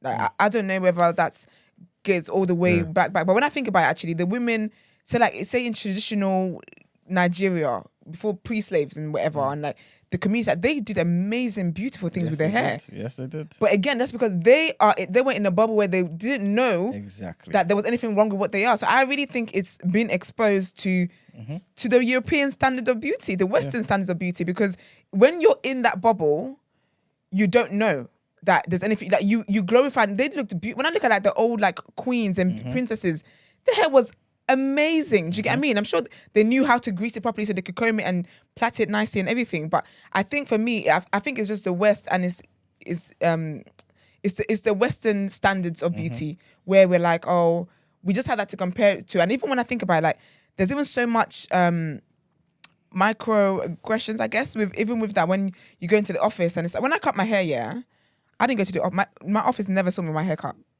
because I was just not going to deal with this. And I remember one day I did go in, actually, when I was like, actually, no, why am I'm out here free and living about. But then when I come to the office, I have to wear a wig because I don't want to hear these people's comments. And I remember when I went and they're like, oh, this is really nice, blah, blah. And I was like, yeah. And even that, I had to educate my colleagues that you don't have to ask about people's hair. Yes, my hair is I can do so much with my hair, very versatile. But you don't have to ask because it's a bit uncomfortable sometimes when you have a wig and like, oh, your hair grew overnight. When I have a curly wig tomorrow, oh, your hair is very curly. Like all of that stuff is draining. Like hair anxiety for black women is a real thing where if I have a new hairstyle, knowing I'm going to the office, I'm thinking, oh gosh, here we go again. But I don't know where it started from, but I do think that, because I saw someone say about, oh, always blaming men. No, I'm not blaming men. I'm just saying that everyone in society has a part to play. I'm saying even the elders and they had a part to play as well. The women, they had a part to play where, because even till today, some aunties are still bleaching and still telling girls that you're very dark. Do you get me? 100%. So the problem is too big for us to even pinpoint exactly where it came from, but it is an issue moving forward that needs to be addressed. Do you think like most black women, like your age, our generation and stuff, in an ideal world, would still want to rock like weave and wigs and stuff, or go natural? I think they would, because the thing is, I was telling someone I don't know if it was you guys, I can't remember, but basically living in this society that we live in, this weather is not helpful to our hair. Okay. It isn't at all. So when people do wigs and when people do weaves, it's not always coming from a place of insecurity. It's a protective style. It's us, because this is the thing, which is so funny, where people assume that because you're wearing a weave or a wig, you have no hair. Then when they take it off, Rapunzel, bitch. Like, what do you think this is? Do you get me? But the thing is, we take care of our natural hair underneath because, like, for example, cold is very harsh on our hair. Your hair's gonna be breaking left, right, and center. Do you get me? Of course, there are people who rock it natural hair, period, and that's fine. But I think it's a thing of preference. Not every black woman that you see with a wig or with a weave or whatever else is because they're insecure. It's just a protective style, and also some people's lifestyle doesn't allow them to comb their hair. When I was coming here, when I have my natural hair out and I'm coming here, I have to set out like 10 minutes every single morning to do that. To literally spray my hair, to comb it out, to put it in a bun, make sure I like the bun and blah, blah, blah. It is, taking of your natural hair is hard work. It's not an easy thing to do. So not everyone's lifestyle even accommodates for that. So some people just be like, I just put in weave and I wake up and go, and that's fine. Do you also feel as though subconsciously, us as black people, a lot of us we may not be able to pinpoint it, but we actually do prefer features that are more Eurocentric? I think we do, and I think that's something that we need to reflect on. Why is that? Because we've been programmed to believe that, Yeah. as opposed to, you know what I mean? Like at our inception, that wasn't our beliefs. Yeah. Over time, we've been made to believe that those features are more preferable, acceptable and more beautiful, and you know what I mean? I think it's that because when I think about it, like when I lived in Nigeria, I never thought of the size of my lips. I never thought of what my nose looked like. I never thought of any of these things because everyone around me looked the same. It's when I came here, I'm like, oh, okay, this is what people are into, this and into that. And I do think that this is why I say that you can be raised however you're raised, but at some point as an adult, you need to take accountability and you need to reflect and start to look into the qualities that you have, what makes you you, and why that is. Yes, you can. There's only so much you can blame society and your parents for. At one point, you need to take charge of your life. And I believe it's the same when it comes to beauty. Like when it comes, if you're someone who gets fillers all the time and you get nose fillers to make your nose a bit straighter, or whatever, you get lip fillers and you get the cheekbones ones, and you're always wearing weave, and literally the thought of someone seeing your natural hair is crippling to you. You need to reflect on that. Where does that come from? See, that's a good point, because like, you know, when girls do, obviously not all women, but they do the whole contouring on the nose and that to make it look thinner, or at least afterwards it looks thinner. Yeah. Is that a conscious thing? Is that like, look, my nose looks better this way? I think when you got when it comes to makeup as well, that's another thing I had to kind of look outside of myself about. So with makeup, a lot of it is like trends, right? So not everyone. Because sometimes you do things, but you don't realize there's a deeper reason why you're doing these things. Exactly. So when it comes to contouring, I think you can like contour, but again, with makeup contouring and stuff, it's all about shadows and when the light hits you, what part of your face you want the light to kind of, do you get me? So as the light's hitting me now, this part is bright, that part is like a shadow. So that's what contouring and bronzing, all these things really is for. Yeah. But there are people who do take it to extreme, where then when you, like your nose is a completely different size. For me, then that isn't about the dimensions of light. That isn't to do with what makeup enhancing. That is you creating a new new features. Do you get what I mean? Yeah. And so there is stuff to think about with that. Because I used to contour and I thought, but I like my features. Do you get what I mean? If it's with makeup, like I had to get to a place where, because I had really bad acne, so I would wear makeup to cover that, and I was like, no, like, this is what it is. So this is why I say I got to the journey. Even like when I say my own royalty, it literally came from that journey of me wanting to define what I was to myself and stepping away from like society standards. So when it comes to that, like there's a lot to reflect about. I do think that because life is so fast paced, not many people get to sit down and actually reflect on the reasons why they do a lot of things. Like I reflect on every single thing. I reflect on why it is I talk so fast. Why is when someone says something like this, why that triggers me. But again, it's about being self-aware enough to know that these things come from somewhere. I don't believe the girls that are getting fillers are just getting them because it's something nice to do and something to spend your money on. There's deeper reasons behind that. Even like, I know obviously not every black woman has like, full lips or whatever, but there's girls with full lips already and they're getting full, and I'm like, the craziest thing, this doesn't even look nice.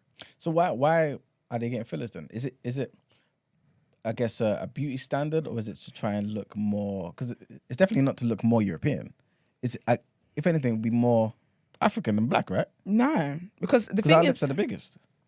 yeah, but basically the white girls were getting lip fillers because they wanted to have like full lips like us. Mm-hmm.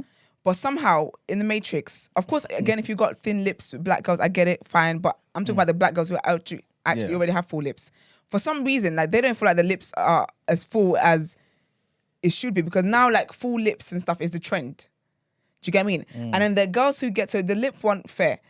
Not fair, but you get that point, right? But the nose one, with nose fillers, from what I've seen, it makes your nose like thinner. So like how it would be with contour, like makeup contour, it looks like that without the contour. So And there's also like so basically there's a Instagram, this is a joke, there's an Instagram starter pack, Instagram baddie starter pack. And when the girls are trying to transition from being a normal girl, so say for example, I decided I want to get a lot of followers tomorrow and blah, blah. The starter pack is getting nose filler. So your nose is like a bit skinnier. You get a lip filler, your lips are a bit juicier. Tend to get a BBL. You know, it's kind of part of it. You start dressing a certain kind of way. Do you get what I mean? There's things to it, but I personally believe, I think there's an epidemic with the fillers, and it's very, very dangerous. But would you say that black people are almost the champions of the new beauty standard, though? I would say yes, It because feel like, you know, it's everyone is driving towards getting black features. yeah, I would Yeah, say but that. I wouldn't say that. I think they're just using people, because even like say like all that what the Kardashians and stuff are doing, these are taking out their fillers and taking out their implants and trying to change it and going back to the thing. Even when you're saying like it's the black women, that's the beauty standards, yeah. It's like it's black women's features, but it's like white women that they're pushing it on and that they're championing. It's still not even like really like the black women that they're championing too much. Yeah. Like it's I was gonna it's say white that. women, but it's black people's features. So I couldn't even really say that. It's weird. It's just proper Yeah. like an infiltration thing. Yeah, I was gonna You say get that me? because it's literally, so people like black features, but not just on black people.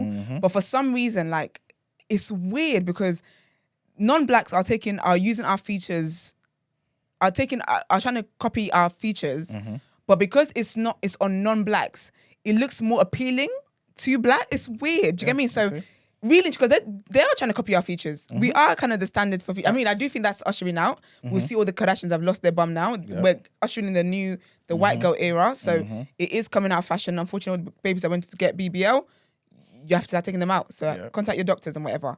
But it's weird because the white girls are kind of, the non-blacks are copying black features.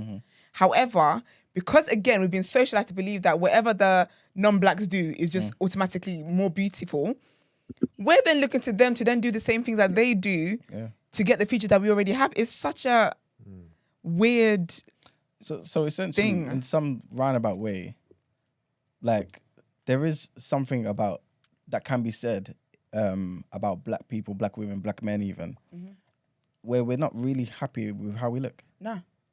If we're being honest, based on what we're hearing today. Yeah, but where does that come Well, from? some people ain't. I think it's like the beauty standards have been set by European standards, but everybody sets beauty standards for themselves, innit? And we all have eyes in it. And I think I think people like everything in moderation. I always say too much of one thing is good for nothing, innit? So it's not about pointing at people's flaws or anything. It's not no one's place to say what's good or bad on someone else, innit? But it's like, I don't know, like white people or European people might not be able to appreciate a broad nose. Like a black man or a black woman can appreciate a broad nose on a black man or a black woman. But even within that, the extreme of it, like a really big nose, like everybody notices it, if that makes sense. Like like let's have it right. Like it doesn't. I'm not saying it takes anything away from you or not or whatever, but like you can have a broad nose, and then there's some people that's got like noses on them, and it's like yo. Like, so I think You don't have to do everybody. all of that. So what do you do then? Like, we all gonna notice. Yeah. You get me? Okay. Wait, what, are you saying those features make them less attractive? Not necessarily less attractive, but it's for each to their own to make up their own opinion on it. But I'm just saying, like I said, I could see a girl with a broad nose. It's not gonna make a real difference if she's got a broad nose. She's a black woman. All right, cool. We got broad noses. Yeah. But then if she's got like a real whopper on her, it's like I'm not gonna be able to ignore that. I don't know whether I'm saying that makes her more or less attractive, but I'm saying I'm not gonna be able to ignore it. I can see that. Yeah, of course. I think if someone has they have a particular feature that is considerably larger than, status quo or the norm, then obviously it's going to stand out, isn't it? Yeah. It is what it is. And I think it's also like, I think it's also just in comparison to the rest of the face. You know what I'm saying? Yeah. Like, you know what I'm saying? Yeah. Because a lot of the time, I feel like it's unfair to say, oh, you don't like black features because you don't find someone attractive who has an incredibly big nose. Yeah. When that's not the case. It's just because compared to the eyes and the lips. What's my man huge. called? Who's the one in Creed? His nose is huge. I hear he's not saying he's attractive. He's got There a you real go. big nose. In Damn Creed. snitches. Jonathan, is it Banks or something? Jonathan. Major? Jonathan Major? Jonathan Major? Yes, nah, Major. he hasn't got a really, really big nose. Yes, it's I'm quite sure he has. It's wide. He's got a big Yes. nose. I don't think it's like crazy big. You wouldn't look at it and say, oh, this is humongous. But he has a big nose. He's got a big nose. But I'm saying, boy, it's not wide enough to take anything away from him. Yeah. I find the word nose so funny. Yeah, see, I don't think it's wide enough to take anything away from him because people are in agreement that that's an attractive man, isn't it? You get me? But it's like, I don't think it's obviously it's just his nose. That's the thing. There's so much other things that go on that make up his look. There's so many other features that people have. You get me? I think people it's easy to just highlight things. Like I'm saying, it maybe in comparison to the rest of the face, if you got extremely His nose big is nose, symmetrical to his face. huh? His nose is symmetrical to his face. And Yeah, but it's definitely wide though, right? A little bit big, but It's just a little bit. It's not like who was the other person you said? CRS? KRS-One. KRS-One. Yeah. Yeah, that's a big nose. There you go. No shade, of course, but yeah, man. I don't know. I don't know. Honestly, I think it's so complicated to know where all of this came from, man. It's just too deep. But I think the only thing we can do, really and truly, is moving forward. Is just came for the whites. have the right mindset moving forward, and just continue to pick each other up for our natural Yeah, man. bodies, because I don't know. And it's true. I think some people are just not honest. I remember chatting to a friend of mine. He's like, "Oh, I like girls who are natural." I was like, "Okay, cool." But I feel like when I look at your pattern of the Okay, girls, right, that's a word. I see girls who are light skinned and stuff. Yeah, but it's like, oh, it's not about that. I just like girls that have natural hair. It's like, okay, cool. What do you mean by natural hair? You know, curly and I'm thinking, Yeah, okay, exactly. so that curly hair is not really on West African women. It's It's funny. on the lighter type of people. Yeah, You know what I'm saying? Yeah, it's So- funny actually because someone said that in the comments. They said how it's not so much these features being copied. Like it's not being black features being copied. It's the ambiguous where you're mixture. That's why all these artists and these what's it called, influencers and stuff that are blackfishing. They're not going after black aesthetics. They're not trying to look like me. They're trying to like the mixed race girls who are like kind of Latina but got a bit of black in them and a little bit of Asian. It's that ambiguous look. That's current. That, to be honest, that's actually the current trend. That's really what it is. Not so much black women. Is a black person teasing you for your big nose or your big lips? Is that anti-black, or is that's just them focusing on the physicality of that feature? I think it's That's anti-black. That's a good question. I think it's self-hate. You think so? Yeah. But what if something is so enormous you can't it transcends race? You ain't got to say anything. Like your nose is just big. Nah, man, In that's life. just like schoolboy stuff, man. We're ribbing each other on the corner. We're making jokes. We're gonna tear you apart, fam. But Anything that's we can. different. That's fine. But if that is fine, if you're roasting each other Can't say and man's you call that, that's anti-black. cool. No. If you're roasting each other and you pick on that, that's cool. That's what happens in these settings. Not even breaking the entire studio. But if, for example, like you see somebody and you use that to insult them unprovoked, that I'm sorry, that is anti-black. That is self-hate. No one can tell me anything different. It's self-hate. It is, in my opinion. Do you feel that's more so the case as an adult then? Because as kids, you kind of just, like Margaret's saying, you kind of just would use anything. You know what I'm saying? Yeah, I guess as kids, yeah, you would. But then even that is because you've been socialized to believe it. So that's harmful in itself. Okay, what if I said this to you? Oh, look at you this black guy, for example. Look how skinny your nose is. Would that be anti-black? Yeah, because you're, in a way, it's like, you know that his nose isn't what makes a black, like, quote unquote, black feature. So you've chosen to use that. Okay. So Yeah. you see it in both sides then? Yeah, it's in both sides. I think if you point out features on people that there's no need to point out on, then yeah, it's like if a fat person makes a joke about another fat person, bro, you're in the same bracket. What are you talking about? That's self-hate, in my opinion. Okay. Yeah, I don't know because I've been cooking up man for their nose and lips from the beginning of the time. And I ain't Yeah, I used to get teased about my lips when I was younger still. Get me? I don't hate See, anyone. that was- Yeah, It's that's all a a good goal. tease. Anybody can Anti-black. get it from anything, any resources we can use. It doesn't even have to be Resources. physical. It could be your clothes. It could be anything. Your speech. Anything is all is fair in love and war. It's all a goal. You get me? So don't be talking flagrant to me and your nose is too big. Because I'm gonna tell you It's about true. it. Do you know what someone said in the comments? Actually, she said the root of the insult is the belief that a big nose, for example, is not attractive, and that is true. Because that's why you're using that to insult them. If you're insulting someone with their clothes, it's because you don't feel like their clothes are nice enough. If you're insulting them with their shoes, so if you insult them like, oh, look at your nose anyway, or your hairline, it's because you don't think these things are attractive. Like, this is why I say that we need to reflect. These things Yeah, come we from didn't places. make the rules. I didn't make the rules. I don't know. We can change them, I though. don't know what I'm Yeah, where's on. your mic? But if Oh shit! Sorry. Had it in his pocket, you know. if everyone is saying Stressing no, Brent out, I was thinking this guy sounds like he's underwater a little bit. Yeah, you've been stressing Brent out this week. You need to start fresh next week. It's because an accident, man. I'm sorry, man. I didn't call you today, so it's all right. I learned my lesson from yesterday. No, today. Yeah, I didn't call you today. Yeah, I was up from 6:30. Yeah, and then I said, actually, I want another hour, so I set my alarm to 7:30. Yeah, then I was sleeping a bit too much, and I was thinking, where's my alarm? And I looked, and it didn't go off. And I'm saying, I know I'm not crazy. I know I set it. When I went in there, it was 19:30. okay, you're silly. You're done for the day. I'm like, nah, that nearly went bad. Sorry, Yusuf, what were you saying? The train of thought's gone. Come back to me. Sorry. We're talking about anti-black, self-hate. I was also going to say before Yusuf says his thing. So if we're saying that's we would gun someone for having a big nose because we believe it's an insult, would we really ever say, "Oh, you have a skinny nose"? Then If you're a black person with a quote unquote black nose and you cuss someone for having a skinny nose, it's because low key in your heart of hearts you wish you had that skinny nose.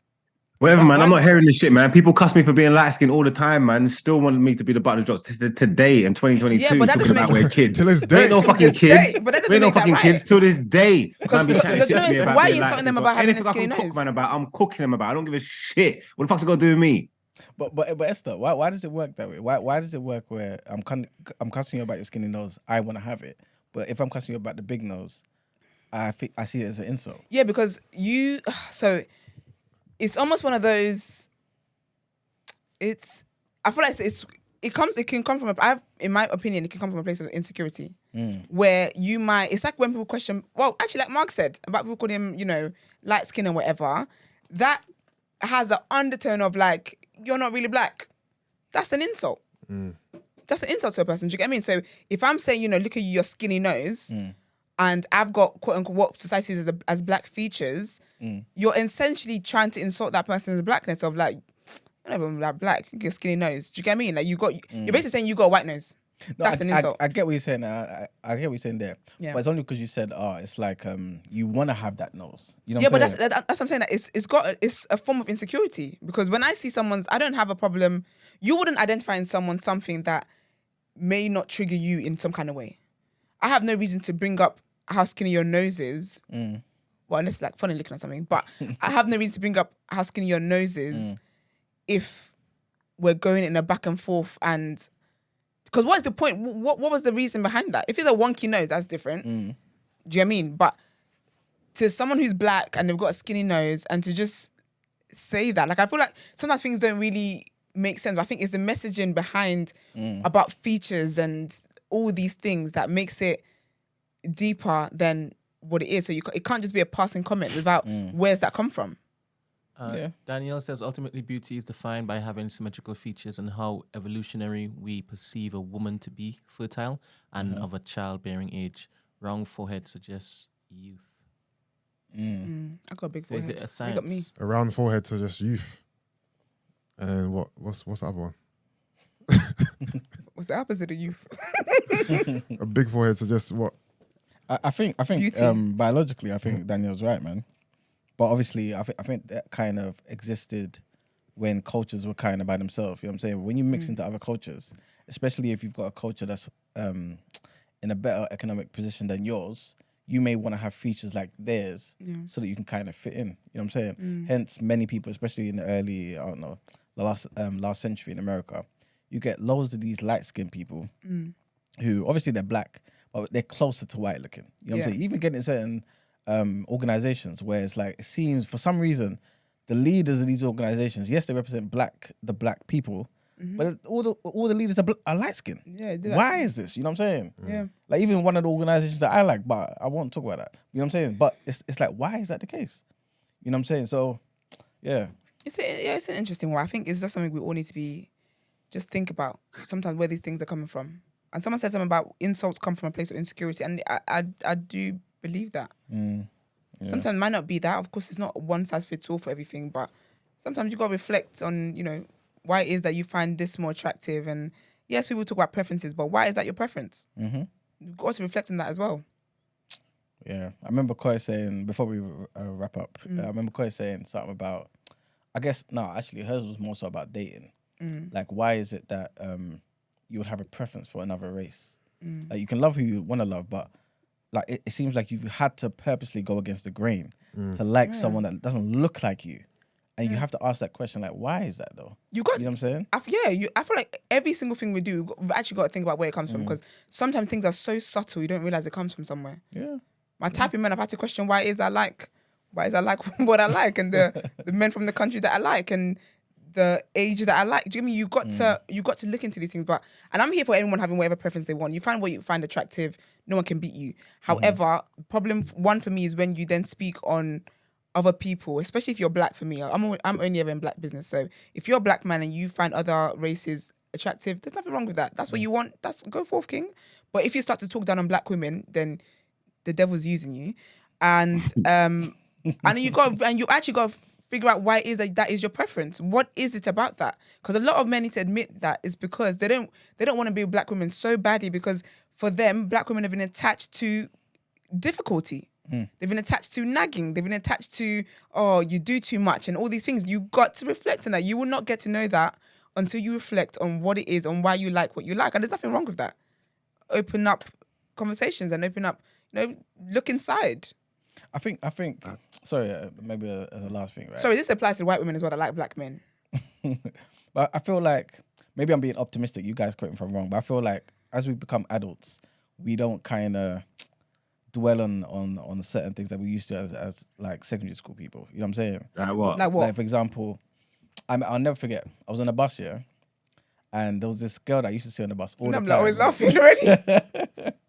This girl I used to see on the bus all the time. She's more so like in between Margs and Yusuf's colour, right? I know there's a big gap in it, but you know what I'm saying? But basically, It's not that big.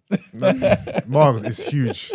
What are we talking about? Enormous. her complexion. You're not even that dark, Yusuf, bro. I don't know what you're talking In about. comparison to you, I am blackity black. You're not even that dark. I'll be real with you. Don't- You need to go don't sort your worry melanin about out. my- Your melanin's not jam packed. Me or you? It's just there. Bruv, I thought you were mixed race for the longest time.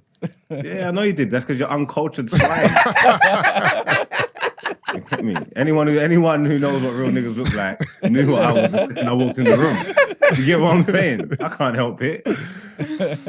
Yeah, I remember I was on this bus. I used to see this girl on the bus, all the time, because I guess she lived near me, right? And then one time, like, you could tell she's one of the girls who maybe didn't get loads of attention. She had natural hair, none of the, 4As or Bs or whatever it was. And, yeah, average looking girl, for example, no disrespect.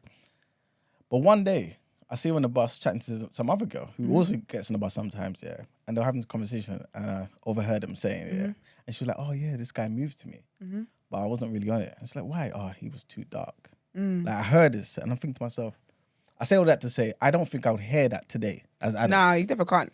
People are thinking it, but you can't say it. That was the time of the blick. That's of the blick, you know. Yeah, Remember there we used you to go. say, oh, you're blick, you're did. I can't. 100%. Too I dark. got that in secondary school. Bedtimes. You know, Me and oh, you used to go to school. You know what? You can't do that You today. know what, when I was in school, I thought that light-skinned girls only liked light-skinned guys. Oh yeah. And Like, I like for always like. assumed that light-skinned girls wouldn't like me. Oh no, you're a hot cake for them. So I would never, I'm not gonna lie, throughout my youth, I would not move to the light-skinned girls at all, because it was programmed in my brain that they prefer light-skinned men. Yeah. It was just something that was just in my head.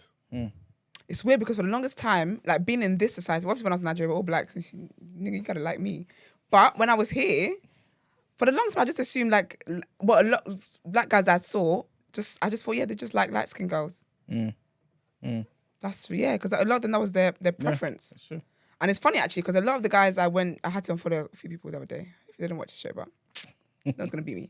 But guys I went to school with when I was in Nigeria, like they've lived in a lot of them live in different countries in the world. All their girlfriends are white. There you go. So nah. But maybe is that maybe Interesting, just an attempt to be able to stay in the country, and there's some reasons behind it. No. It's just love. Yeah, because I mean, I agree to the love before I heard what you said. I'm gonna retract that, yeah. But there's stuff in there, and I don't think they would, because you know what is that whole. I see, and people might say, you know, I'm judging and whatever, and call it space, but I don't care what you think. I'm saying what I'm saying. I think it's that whole white being more attractive type of vibe. Because these are guys that I grew up with talking about, oh, they want a culture woman and they want a traditional woman. And da. Now you're having ham sandwiches and no pounded jam, and you're telling me that's a preference. All right, hon. Where? All the best, all parties involved. Yeah. But yeah, man, I do think we should all look within, man. And all the girls are getting fillers and everything, man. Look within. There's nothing wrong with these things. I love a beauty treatment, but you gotta know and understand why it is you're really, really doing these things, man. It's yeah. All right. Well, let's get into our next headlines.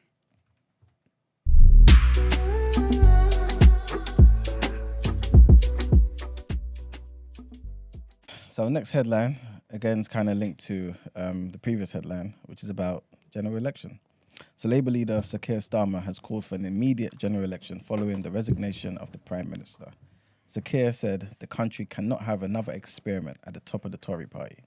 This Truss, as we mentioned before, resigned as Prime Minister after just being there for 45 days, claiming she cannot deliver the mandate on which she was elected. A new Prime Minister expected to be announced by the 28th of October. It will be the second Conservative Party leadership election this year. The Liberal Democrats, the SNP and the Green Party have also been calling for an immediate general election. SNP Westminster leader Ian Blackford, MP, said that the utter chaos at the centre of the Tory government cannot continue any longer.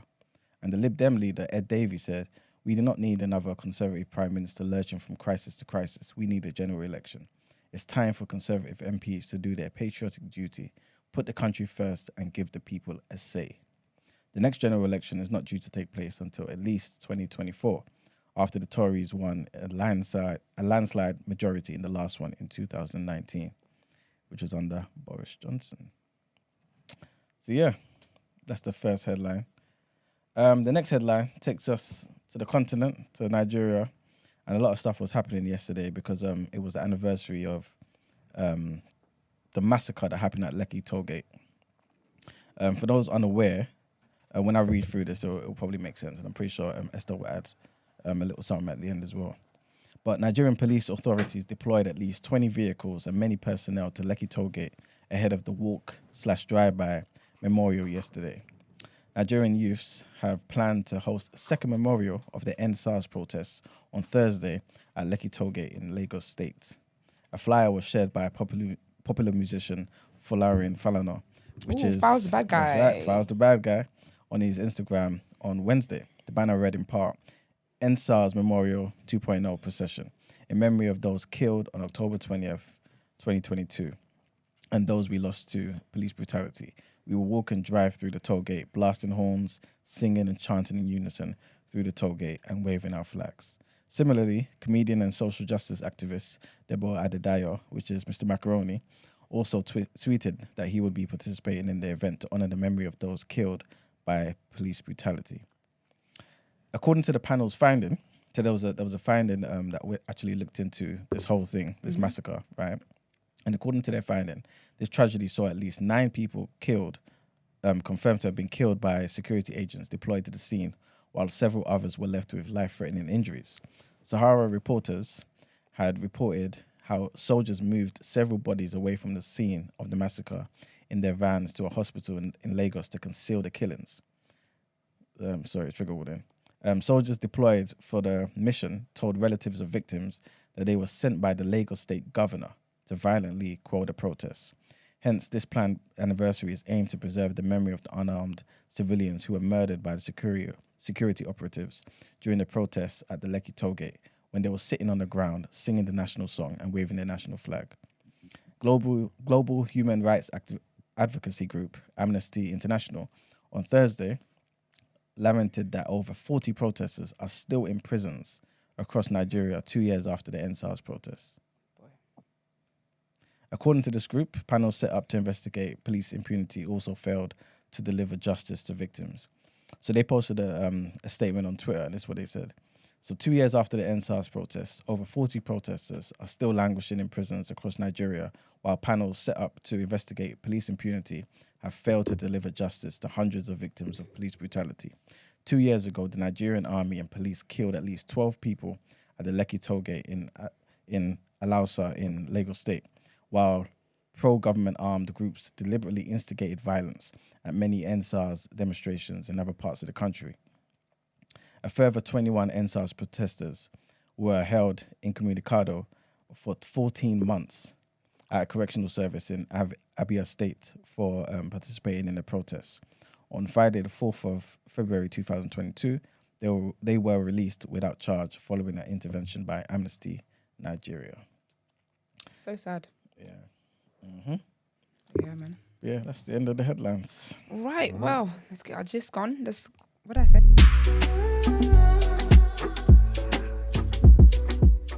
I just said word and road.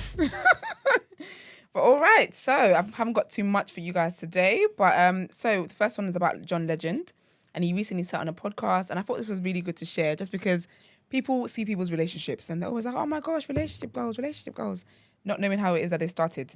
But yeah, so John Legend was on a podcast recently, and he spoke about how at the beginning of his relationship with Chrissy Teigen, he was selfish and he wasn't a great partner. So he said he met her on the set of his video for Stereo in 2006, and as she was the model who was going to be in the video, sorry. And he said that back then he just thought like love was the last thing on his mind. Being a monogamous was the last thing on his mind. He said so.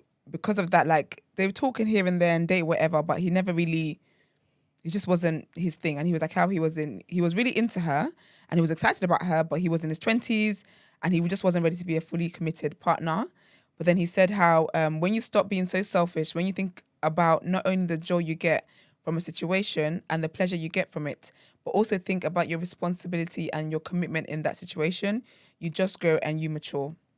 So essentially, he said, you know, that there was always chemistry there, and when they first met, there was always chemistry there. But he said that level of attraction was more like infatuation. Yeah. But then he says that love is when the relationship is real, is when your love can stand the test of time. And he says it has to be deeper and more real than that. We've been through enough together where it's really fortified us and made us stronger. And obviously, as people know, I think from what I know, they've suffered 2 miscarriages and they've got a 3rd baby on the way now. Their kids probably look like them as well. So beautiful. But yes, I just thought it was really, really nice. Really nice to see that obviously he grew and he knew what he wanted and appreciated that. And, you know, now they're on the internet and she's always making jokes and stuff. And he did praise her as well for her resilience to like handling difficulties, and even like when she's grieving and stuff, she always just tries to be a form of light and be nice and be loving and caring and just being present and stuff. So yeah, man, big up the legends. What is his last name? Legend. Yeah. Well, that might not be, I don't think that's his real name. Yeah, probably not, yeah. But yeah, big up the legends. But yeah, and then my next one is about Matthew Perry, which is AKA Chandler Bing. Also, before we start, Brent, could you do a poll for me, please? This is definitely my bag. Who's funnier out of Ross and Chandler, please? Okay. What? Why is Phoebe not in the conversation? Because Phoebe is not a contender for this. What? Phoebe is Ross, hilarious. Ross? And before Ross is a twat. What are you talking Ross, for me, is the funniest. Chandler's probably the funniest guy and Phoebe's the funniest girl. Yeah. Put Phoebe in there. Yeah, she's the funniest. If Phoebe carries last, I want to pissed off. Delete Of course that. she's going to carry last. I don't think Ross was annoying. No, Ross was hilarious. Ross Ross has was so funny. many No, moments. Ross is just funny though. Ross is just dumb. You laugh Yeah, at he's Ross. just exactly. You don't laugh with him. That's still That's still funny. Chandler's a comedic That's genius. still funny. You know, because Chandler was written to be funny, as in his what he says. Yeah. Whereas Ross was written to be funny in terms of his actions, the things he does. Do you know what it is actually? The fuck ups, the mess ups, the pivot, all that shit. No, pivot is Pivot, unagi, Oh yeah, like Unagi as well. unagi. Trust me. Yeah, Chandler's definitely funnier than Ross, though, man. Yeah, Chandler's definitely like Ross is not. Man said Joey now. Joey wasn't. Joey's No, not- Joey- Nah, Do you know what Joey gave me? Joey was just dumb. Yeah. Joey gave me like I feel like he stank like Bird. He what? I just feel like he stank like Bird. He stank like bird. Yeah, I don't understand what that means. like he smells like chicken. Like, Oh, he stank like a bird. yeah. I don't know what I can't take his. I've never heard that insult before in my life. Stank like bird. But I can't take him seriously. I'm just like you just give me a stink vibes. Like you don't shower. Ew. But anyways, no, big up Phoebe. Phoebe is my absolute favorite. I love Phoebe so much. It's ridiculous. Yeah, she's the goat. Smelly cat. Smelly cat. What are Now they Phoebe is feeding a you? legend, man. Phoebe's a legend. Hey, someone said Ross is the greatest sitcom character. We need to of all relax. We need to time. relax. Hey, Of that's all we need to time. relax. Big facts. Who the hell said that? Listen, Ross That is the person's lived a very sheltered life. Ross is the guy. Trust me. No, obviously, no. That statement is an exaggeration, but Ross is the guy. Trust me. Ross is the guy, bruv. Brent, where's the poll, I'm man? doing it now. All right. Damn. Sorry, man. No, it is. I have this debate with people all the time, innit? So it's something that's heavy on my heart. Yeah, I can tell. That's ridiculous. But I'm not sure if many of you know. I think a lot of people do know that. But basically, when Chandler was doing Friends or whatever, he's always basically struggled with like alcohol and pills addiction. Yeah, for like I don't know. 30 years or something like that. Yeah, he had a 30-year battle with addiction. So he even said how basically he doesn't remember filming seasons 3 to 6. Doesn't remember it. Doesn't have a clue. So, but he did say that the season that he was completely sober for was season 9, and obviously Friends ended in season 10. What the poll? The way he done the poll. He said Phoebe, Ross, Joey, obviously Chandler. Chandler I'm is saying fair a because with Phoebe there, Phoebe might have to take the vote because I think Chandler probably is, but if Phoebe's on that list, I swear I got to vote for her. Thank you. I voted Phoebe Serious? too. Phoebe Yeah, is hilarious. Phoebe actually makes the show. If She we're, makes if we're the show. going to be honest, She really Like, does. there ain't no show without Phoebe. Like if you took Phoebe out of that she's group funny, of friends, but she's not the best. Come on, Nah, guys. man. And do you know No, what? but It's she's subtle. the glue girl. If you took Phoebe out of that group of friends, there's not even no point in watching them. Yeah, I don't I'll be care about honest with you. Monica and Monica's Rachel. fat stories Monica and and Rachel. Rachel's trying to get new fashion items. Phoebe is lit.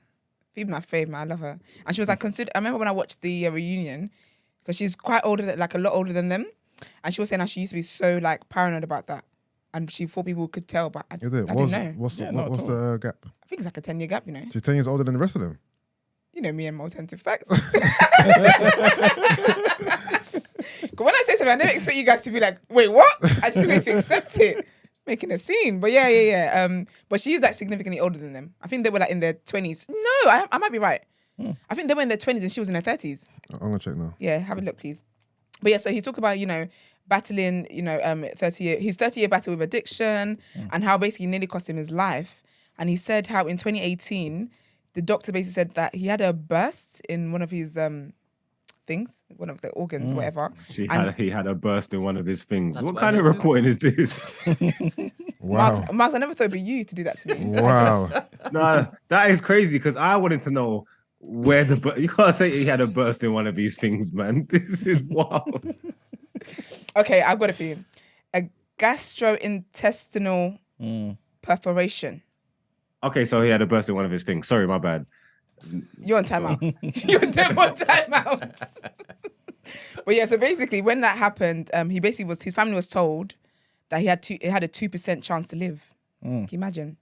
And he said he was put on a ECMO machine, which does all the breathing for your heart and your lungs. And it's basically called a Hail Mary. And he said literally no one survives that. I don't know if you guys watched the reunion. When they had the reunion, he was on there, but people were kind of concerned because he had like slurred speech. But the man's been through so much. He really has been through so much. But he talks about, he's also got a book coming out on the 1st of November. And he's going to be talking about, a lot of stuff. I guess, his battle with the drugs and all that kind of stuff. And what was interesting to me as well was he said how the next person, if he is to fall in love again, he wants to be with someone who's got her own. He said he feels like, people have used him for his money and got him with him because he's got money. And he said if he gets with someone, he wants her to be leveled up. He wants her to have her own money. But he's going to be releasing his memoir on the 1st of November. And it's called Friends, Lovers, and the Big Terrible Thing. So it should be interesting. And he was addicted to like opioid as well. Like he's done a lot of, and he said the first time he tasted alcohol was when he was 13. Yeah, 13 is crazy. But and then at one point as well during the filming, he was like popping like 50 pills a day. Wow. A day. It's probably mad. But he did say as well that, the cast, like they were very nice and they were very understanding and they gave him the grace and time he needed to kind of work through it by himself. And he said that obviously whenever he went to rehab as well, like for him, he was like, you can't solve like 20 years of addiction in 28 days when you go rehab. So, but yeah, but as far as I know, he is sober. I don't know if you guys clocked during the show when he would like be kind of average size and then go really, really skinny. Those are the times of his that his addiction was crazy. Because when he started the show, he wasn't addicted then, but when he started the show, you know, he was good. He was like, I'm on an amazing show, blah blah. Then he quickly realized that, you know, that doesn't fill all the, like, that success doesn't fill in the holes that you got in your life. And then I guess that's when it started to get really, really bad. And then I noticed that the difference in his like the body changes, but yeah, man, big up him, man. He lives to survive, to tell the story, and that's an amazing thing. Addiction is not an easy thing at all to deal with, but I have all the ages here if you're still interested. yes, please. All right. So Phoebe is 59 years old. Okay. Monica is 58. Ross is 55. Joey 55. Rachel 53. Chandler 53. So what's Phoebe talking about? So Monica and Phoebe are age were only mates. 1 year apart. So who's the youngest? Chandler and Rachel. And 53. Yeah.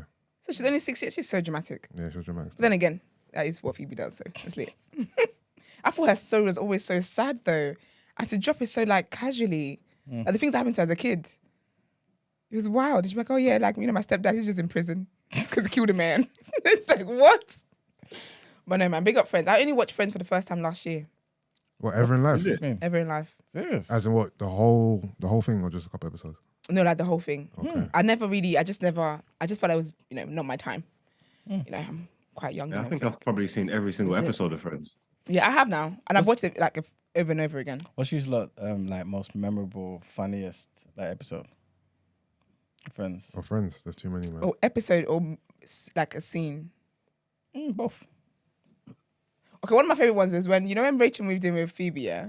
And then they used to go jogging, and then Rachel didn't like how the way Phoebe used to jog, because she said she ran like a mad person. Oh yeah. And then Phoebe was like, I'm just trying to live life. She's like, don't you remember like when you were young and you're just running, like run away, and you just run as fast as you can away from Satan. That run was horrendous. It was so funny. So you just run as fast as you can, running away from Satan. And then she was like, what? She said, no, my neighbours had a dog called Satan. And I love the one as well where Ross finds out that Phoebe robbed him when he was young. Oh, The Yeah, alleyway. I remember that. That's hilarious. But people have always brought like race into Friends, innit? Because they're like, this show was set in New York, but there's no black people. I'll be honest, I didn't want a black person there. Not even in the group of friends, even in the back, yeah. like extras. But I remember when Ross had the Gabrielle Union and that other woman as well. was it Gabrielle Union, wasn't it? Yeah, Gabrielle Union was there. She was a neighbour that moved in, and he and Joe were competing. Oh, okay, yeah. He linked he had that then- black thing, the science, Yeah, the scientist, the thing, innit? paleontologist. woman. Charlie, Didn't I think Joey it was. chop her? Charlie, yeah, Charlie, yeah, yeah. Joey did, yeah. Yeah, like, Yeah, Joey cooked it up, man. Yeah, she was the only like main black character they've ever had. Yeah. But this show is meant to be in New York. I didn't mind that, And then they 'cause- misrepresenting black women, had her down as like some harlot. You get me? Do you know the funny part? Do you know a part I thought, maybe today that wouldn't have run. When they went to Jamaica and then Monica got them braids. And Oh she yeah, was she like, kept this. doing this. Yeah. I remember that. But I'll be honest, sometimes I watch certain shows. I don't want a black cast member in there. No. I like white Throughout my comedy. life, I didn't watch Friends thinking we're the black people. Yeah. As I got older, online, you see the little debates Yeah. about whatever. No, the certain shows, I just like it the way it is. I'm Yeah, here yeah. for it. White comedy is lit. Friends is dope, man. No, Friends, Nah, I'm going to boring start again. people or like grumpy people can't spoil my experience. I watched Friends for what it was. I never put race into it, and even if there is race elements into it, I don't even give a shit. To be honest with you, I like like the it. show. I think it was dope, so I'm here for it, man. Everyone's saying that Gunther is passed away. Oh, yeah, he Yeah, did yeah, pass did, yeah. away. Yeah. Is it? Yeah, he did. Yeah. Yeah, died from cancer, I think. Yeah, he Okay, did. okay. I think he sent a message in for the reunion or something, and then he passed away after that or something. Yeah, Sad. Gunther. Gunther. And that skinny cat, that ugly cat Rachel had. Actually, What I don't about Janice? Do you remember Janice? Yeah. Yeah. Chandler Fam. Bing? Yeah. You know, it wasn't until I was older I realized she ran through the crew. Oh yeah. She did. Yeah. Yes? Oh, yeah. Bro, she Yes. ran through all three of them. All Ross, three of them. Chandler, and Joey. No, she didn't. No, she didn't, Joey. Yeah, she did Joey. When? Yeah, she done Joey, man. Yes, it's Joey. 'Cause All I of thought them. Joey couldn't All of them. stand her though. No, but she got him eventually. I'm sure I'm correct. Yeah, I think you're right. You know. Dated I'm all of gonna them. I'm gonna need receipts. I feel like Joey's the only one she didn't. Like, how is this? Because even an Rachel as annoying well. Woman, like, getting Rachel all ran of through them? the crew except Chandler. Chandler. Because Monica got there quickly. Otherwise, she would have. No, she Right. did when they were younger. She did. Rachel, She hooked up with who? With Chandler. No way. when they were No. younger, they kissed. In the you know the throwback episodes when he used to come around for Christmas and stuff. Yeah. Yeah, they kissed. They don't count. Yeah, but still. No, but Janice is one of my favorite characters as well. With that annoying Janice is laugh. good. Yeah. Something like that. She's jokes. But yeah, man. And then next on my list of things to talk about is, so you know, obviously we all know about the Astro World tragedy that happened. So for anyone who doesn't know, so last year, I think it was like October, I believe, there was an Astro World festival, which Travis Scott, you know, hosts or whatever. And basically there was a mosh pit or whatever, and basically people died in it. Trigger warning, sorry. 10 people died in it. Because it was just it was so chaotic. That video was so wild. It was just mad. But anyways, after that, they did take them to court. So they basically, they took the families of, 10 people died, 100 people were injured. About 100. And they basically sued them. So they sued Travis Scott, Live Nation, and anyone else who was kind of involved. I remember Drake was on the lawsuit as well because he was a guest at the festival, at the show. And so basically the family, they've kind of reached a settlement. So there was one guy who in particular, he was kind of like the face of the you know, tragedy. And his lawyer, who was representing him and the other victims, families of the victims, he said the lawyer's called Tony Busby. So he said the Busby law firm announced today that the claims brought by the family of Axel Acosta, so that is the Mexican guy who was kind of like the face of the whole thing, against Travis Scott, Live Nation and others involved in the Astroworld tragedy have settled. The terms are confidential. Victim Axel Acosta was a beloved son, brother and student. He was kind and loving. He is greatly missed. Please keep his family in your prayers. But yes, I'm glad that they kind of reached a settlement with that. There's obviously no word exactly on how much was given to them, but the lawsuit did ask for $750 million, basically. Wow. But they've reached a settlement, which is good. I remember at the time as well, Apple TV was also involved in the lawsuit because they were streaming the show. So yeah, I guess this is kind of good for the family because it's closure for them. And Live Nation as well, they don't say anything about it because everyone's just saying this is all confidential, the amounts and the terms and all that kind of stuff. But I remember at the time as well, so basically at the time when it all happened, there was a police chief who was very, very irresponsible and basically said that the reason why it happened the way it did and people died was because they were on some kind of drugs. Well, they weren't. So the coroner's report found that Axel was not on any drugs. So it might be a bit graphic for someone, but trigger warning basically. But yeah, so it says that he died of compression asphyxia. So the report confirms that what the family already knew, which is that Axel was crushed and killed that night by the crowd through no fault of his own. It is important to note that Axel's blood contained absolutely no intoxicants or other like substances. Now that we have received the official results, I want to say to the chief of police, shame on you, basically, and for creating and starting a rumor that people were being injected at the concert, because I do remember that was a big thing, and people saying, "Oh, that's why it happened." Blah blah. Very insensitive, very very insensitive to even say that. But yeah, man, I'm happy for the family that that's been sorted out, and hopefully they can heal from this and move on from this somehow. And then the last bit is UK news. So the Mobos is back in London to celebrate. The Mobo Awards is back in London to celebrate their 25th anniversary. And they would like to celebrate the legacy. So obviously last year was hosted by Leanne and Munya. I hope Munya comes back, and I hope it's like with Nella Rose or something. That'd be sick. Munya and Nella. Because they've done red carpet together. For the Brits. Yeah, for the Brits. They did red carpet together, and they were really, really good, so that'd be cool. But so the founder, Kanya King, said it's a proud moment to see Mobo Awards return to London for our big 25-year milestone, which will see us celebrating our legacy as well as paying it forward to the biggest stars of the scene.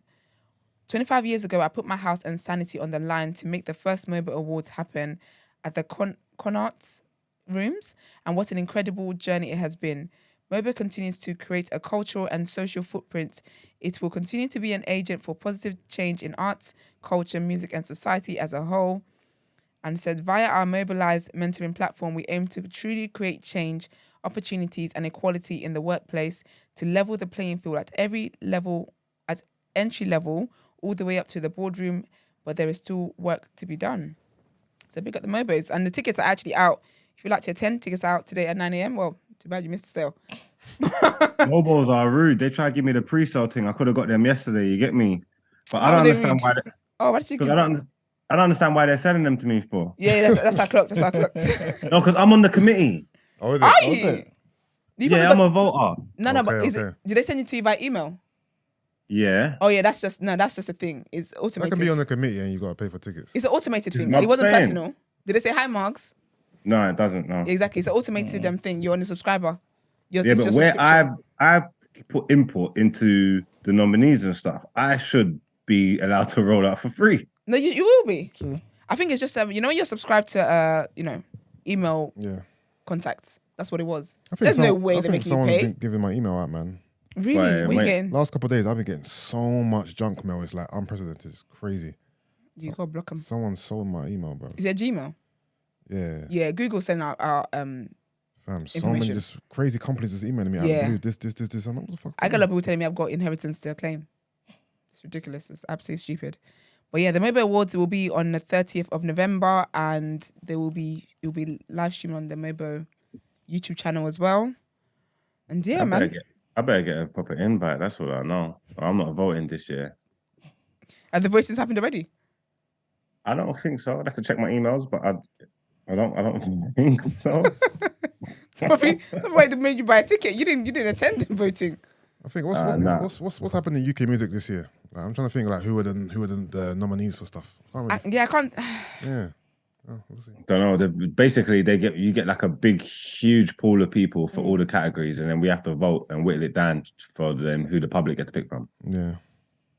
So I'm not even sure who's in there, but I'll make sure I vote Yeah, correctly. You the get right me? people. Please do. Yeah. Yeah, it'd be interesting. I know, like a while ago, they were under. Was it them? What about awards do we have in the UK? I think it was them. Where basically, I think it was a gospel one, right? And the gospel category, and they basically nominated Maverick City music, and they're like worldwide. They're massive. Okay.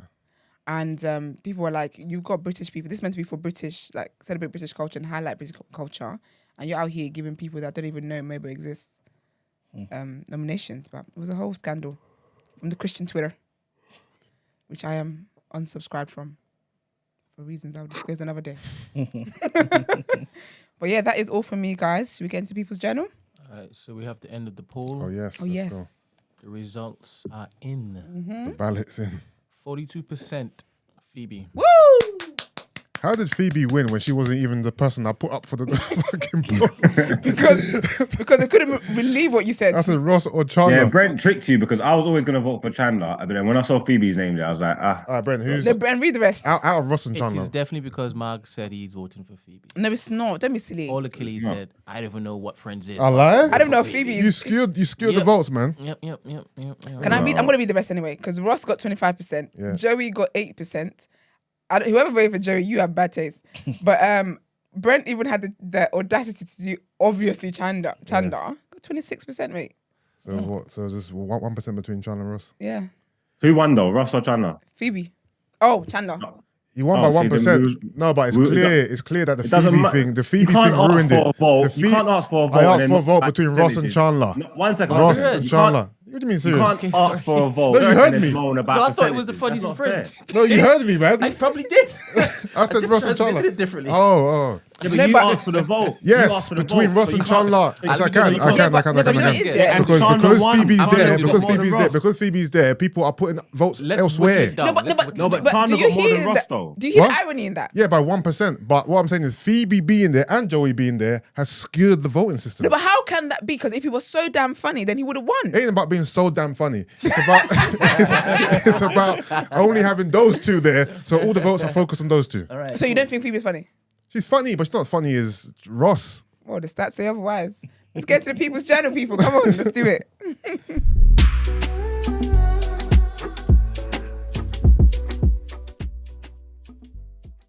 Welcome to the People's Journal. Sorry, not one of the killies asking what's a Phoebe. All right, That's what I'm saying. That's kick what him I'm out the saying. chat. Brent was right. He's got his people to vote in Phoebe. Kick him out the chat. Sorry, man. That person can't say what's a Phoebe and you think they voted for them. They didn't vote. They voted though. Let's put another poll. Ross, I mean, look at me calling you Ross. Brett, take Phoebe off the thing, man. You can't take Phoebe. You put Phoebe again. Already, Phoebe's already winning. What's the point? You know, fuck this thing, bro. We got Phoebe, man. Hey, wait there. So if Ross comes third in this No. race, No, it yes, doesn't mean let's nothing. see, yes. No, take Phoebe off. No, let's see Let what Ross Phoebe comes off. He to. comes but last, bro. It's only Joey you took off. That's and fine. And Joey got 8%. So what's the point of taking him off? He got 8%. No, you never know. Take off Phoebe and let this be a 2-horse race. It can't be when there's three Let it people. be a 2-horse race. Before the There's end of three this horses in episode, there. You're gonna get what you want. I'm There's 100%. three horses Just in do the it now. race. Ain't no one really putting Ross is Phoebe gonna get in the this race. lowest, and then now we need to do Phoebe and Chandler.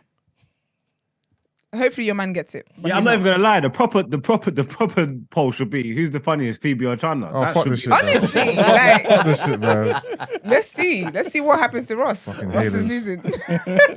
Unagi, man. Unagi to the world. Spicy tuna roll. Oh man! All right. So the first thing I wanted to chat about is just a bit of an update on this whole Boris getting back into power, man.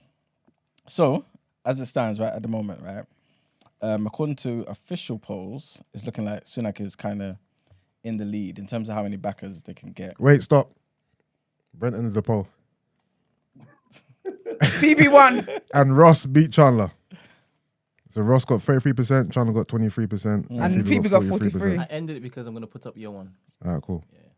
Yeah, Brent cooking the books, man. You're cooking the books the way government does. Let's go, Iman. Because this is Yeah. appalling. All right. So where is it?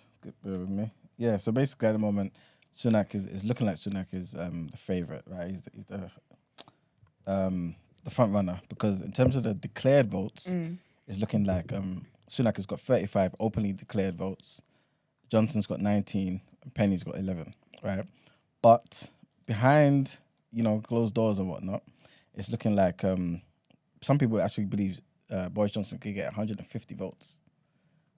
And if he gets 150 votes, that's him basically. He's the new prime minister basically. Oh, wow. Yeah, pretty much. You know what I'm saying? Because you need 100 just to qualify, right? But 150 pretty much tells everybody, you know what I mean? Like, this is the guy. So yeah, so just wanted to drop that in there. So on to proper economics. The National Grid, ESO, has pretty much said the value of discounts on electricity bills for households that cut peak time usage is to be raised. So long story short, right, what was happening is you had certain companies like Octopus and Eon, right, who tried to incentivize cutting down your energy usage during peak times. So what they were essentially doing is giving you 52p per kilowatt hour or something like that. I believe it's 52p, right? A 52p payment to incentivize customers to keep their energy like really low, basically. But the National Grid is basically saying that 52p is not really an incentive in it, and increase it. So long story short, they've increased it to £3, right? So essentially, what that means is, and this is what somebody said, Fintan Sly, who's the national director of the National Grid ESO, she said, businesses and homes can become virtual power plants and crucially get paid like one too. So for a consumer, that could mean a typical household could save approximately £100. And for industrial and commercial businesses with a larger energy usage, they could potentially save multiples of this. So the ESO had originally planned to pay households with smart meters. So this only applies to you if you've got a smart meter, right? They were actually going to be paying you 52p per kilowatt hour, like I was saying, in credit, right, via their energy suppliers, if they avoid using appliances at times when high demand puts strains on the system. Like we said before, I think it was yesterday, I pretty much said it this whole week. It's looking like if things are not really kept under control, there may be outages, you know what I'm saying? So they're basically trying to incentivize people not using it during these peak times and actually get paid for it. So it's a good incentive, man. So people out there, if you've got a smart meter, sign up to the scheme and it will help. It's a little something, but Yeah. you know, especially if you're not going to use it at certain times, it will kind of help, man. Also, it's been reported that the UK economy, as it pertains to spending and this and the third, compared to COVID times, pre-COVID times has actually dropped. So retail sales volumes fell more than expected by 1.4% last month, right? Which is kind of continuing that downward trend since August. But whilst that's been going down in terms of spending, government borrowing has gone up. You know what I'm saying? So obviously things are not looking too great. You know what I'm saying? So yeah, this guy called Darren Morgan, who's from the Office of National Statistics, speaking about the release figures, said consumers are now buying less than even before the pandemic. Retailers told us that the fall in September was partly because many stores were closed because of the Queen's funeral and stuff, but also because of continued price pressures, leading consumers to be careful about spending. We all know how everything's going on now in the cost of living crisis. People are now being a bit more wise about what they're spending on, which is obviously a good thing. But it's not really good in terms of the economy, in terms of boosting the economy. You know what I'm saying? Especially as the government is also looking to borrow. Yeah, haven't got a choice though, have we? Yeah, there you go. But it just doesn't look too bright at the moment. You know what I'm saying? So yeah. And the last thing I wanted to touch on is basically, again, the Financial Conduct Authority, the FCA, estimated that 7.8 million people were struggling to keep up with their bills. This is like 6 in 10 adults actually struggling at the moment to keep up with their bills, which is an increase of around 2.5 million people since 2020. You know what I'm saying? And at that time, obviously, if we do the figures, only 5.3, I say only, but 5.3 million people were finding it difficult. Now in 2022, at the moment, it's 7.8 million. That's crazy. Yeah, it's crazy. And we haven't even got into that time where, like I said, you remember Jeremy Hunt has done a U-turn on the energy cap. So the average household is going to be spending roughly about 2,500. But in April, that cap goes. And people are projecting that it will shoot up to like 4,700. So that 7.8 million people that are struggling now, that's definitely going to go up. So yeah, man. Not really any good news today. But yeah, that's it for the People's Journal. All right, well, let's get into Sis. What would you do?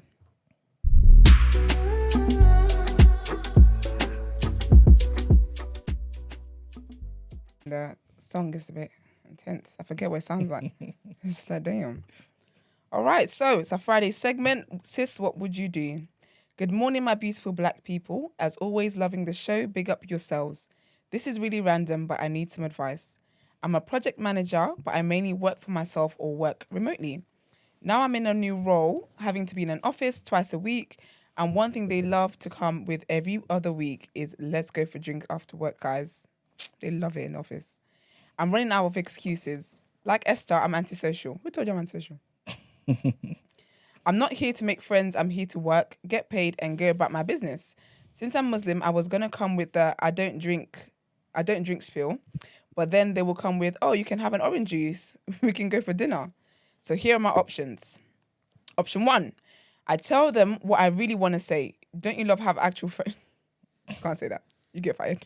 Don't you lot have actual friends? I can just about tolerate you for the 8 hours in the office. I'm not about to spend my spare time with you. Is that too harsh?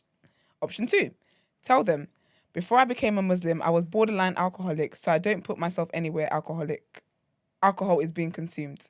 Is that too dramatic? But at least they'll be too scared to throw me off the wagon. Obviously, the above are extreme, so what would you say? I need something where they get the picture to never invite me out because I'm not coming without being rude. Wait, those are the only options? Those are the 2 dramatic options. She asked you what option there was. Definitely I not the know first you don't one. want to play the game, man. Get ahead. It might help Marks her is advancement in her draining, career. you know? She just went and had a drink and had a chin wag with some people. Mark's I going think to be even if you draining. even if you went once, then you can go. They might not call you all the time. Like they can see that you made the effort. Maybe if you went there and just sucked the whole life out of the party, they'll never invite you back. But you know what it is? The thing is, again. if you go once here and invite you again, you don't go another time, they're going to see you don't like them. Because you went that one time and now you've sworn off these. You don't like them. I think just go here and there. Just be like, do you know what?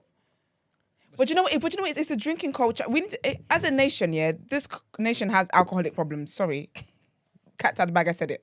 There's a lot of problems when it comes to drinking. The binge drinking is really bad. So if I don't want to entertain that, I don't want to entertain that. But then you got to think, if you want to progress There's a hierarchy.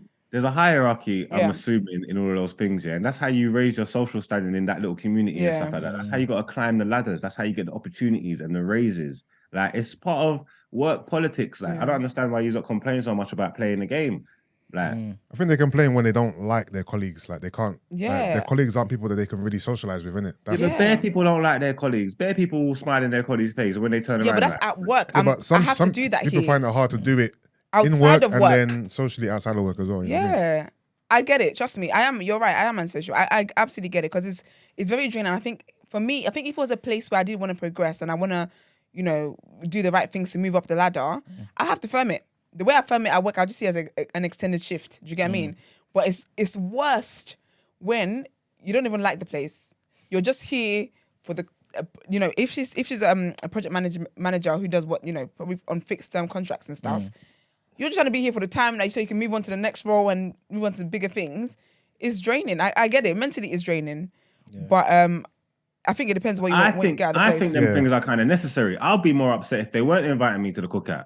Nah, You get what I'm saying? Trust me, man. But- When you're in that situation, trust Yeah, me. but like you're saying, it depends on what her objectives are. Yeah. If she wants to climb the ladder in this company, get promotion, you know what I mean? Then she kind of has to play the game a bit and suck it in a bit and do it here and there. If this job is a means to an end for her, Then that's fine. then to say I'm busy. Yeah. Next week, I'm busy. Well, Next week, I've got commitments I'm after busy. work. I've got commitments after work. Yeah. And I think what people don't take into account as well is that not everyone's like socializing is hard.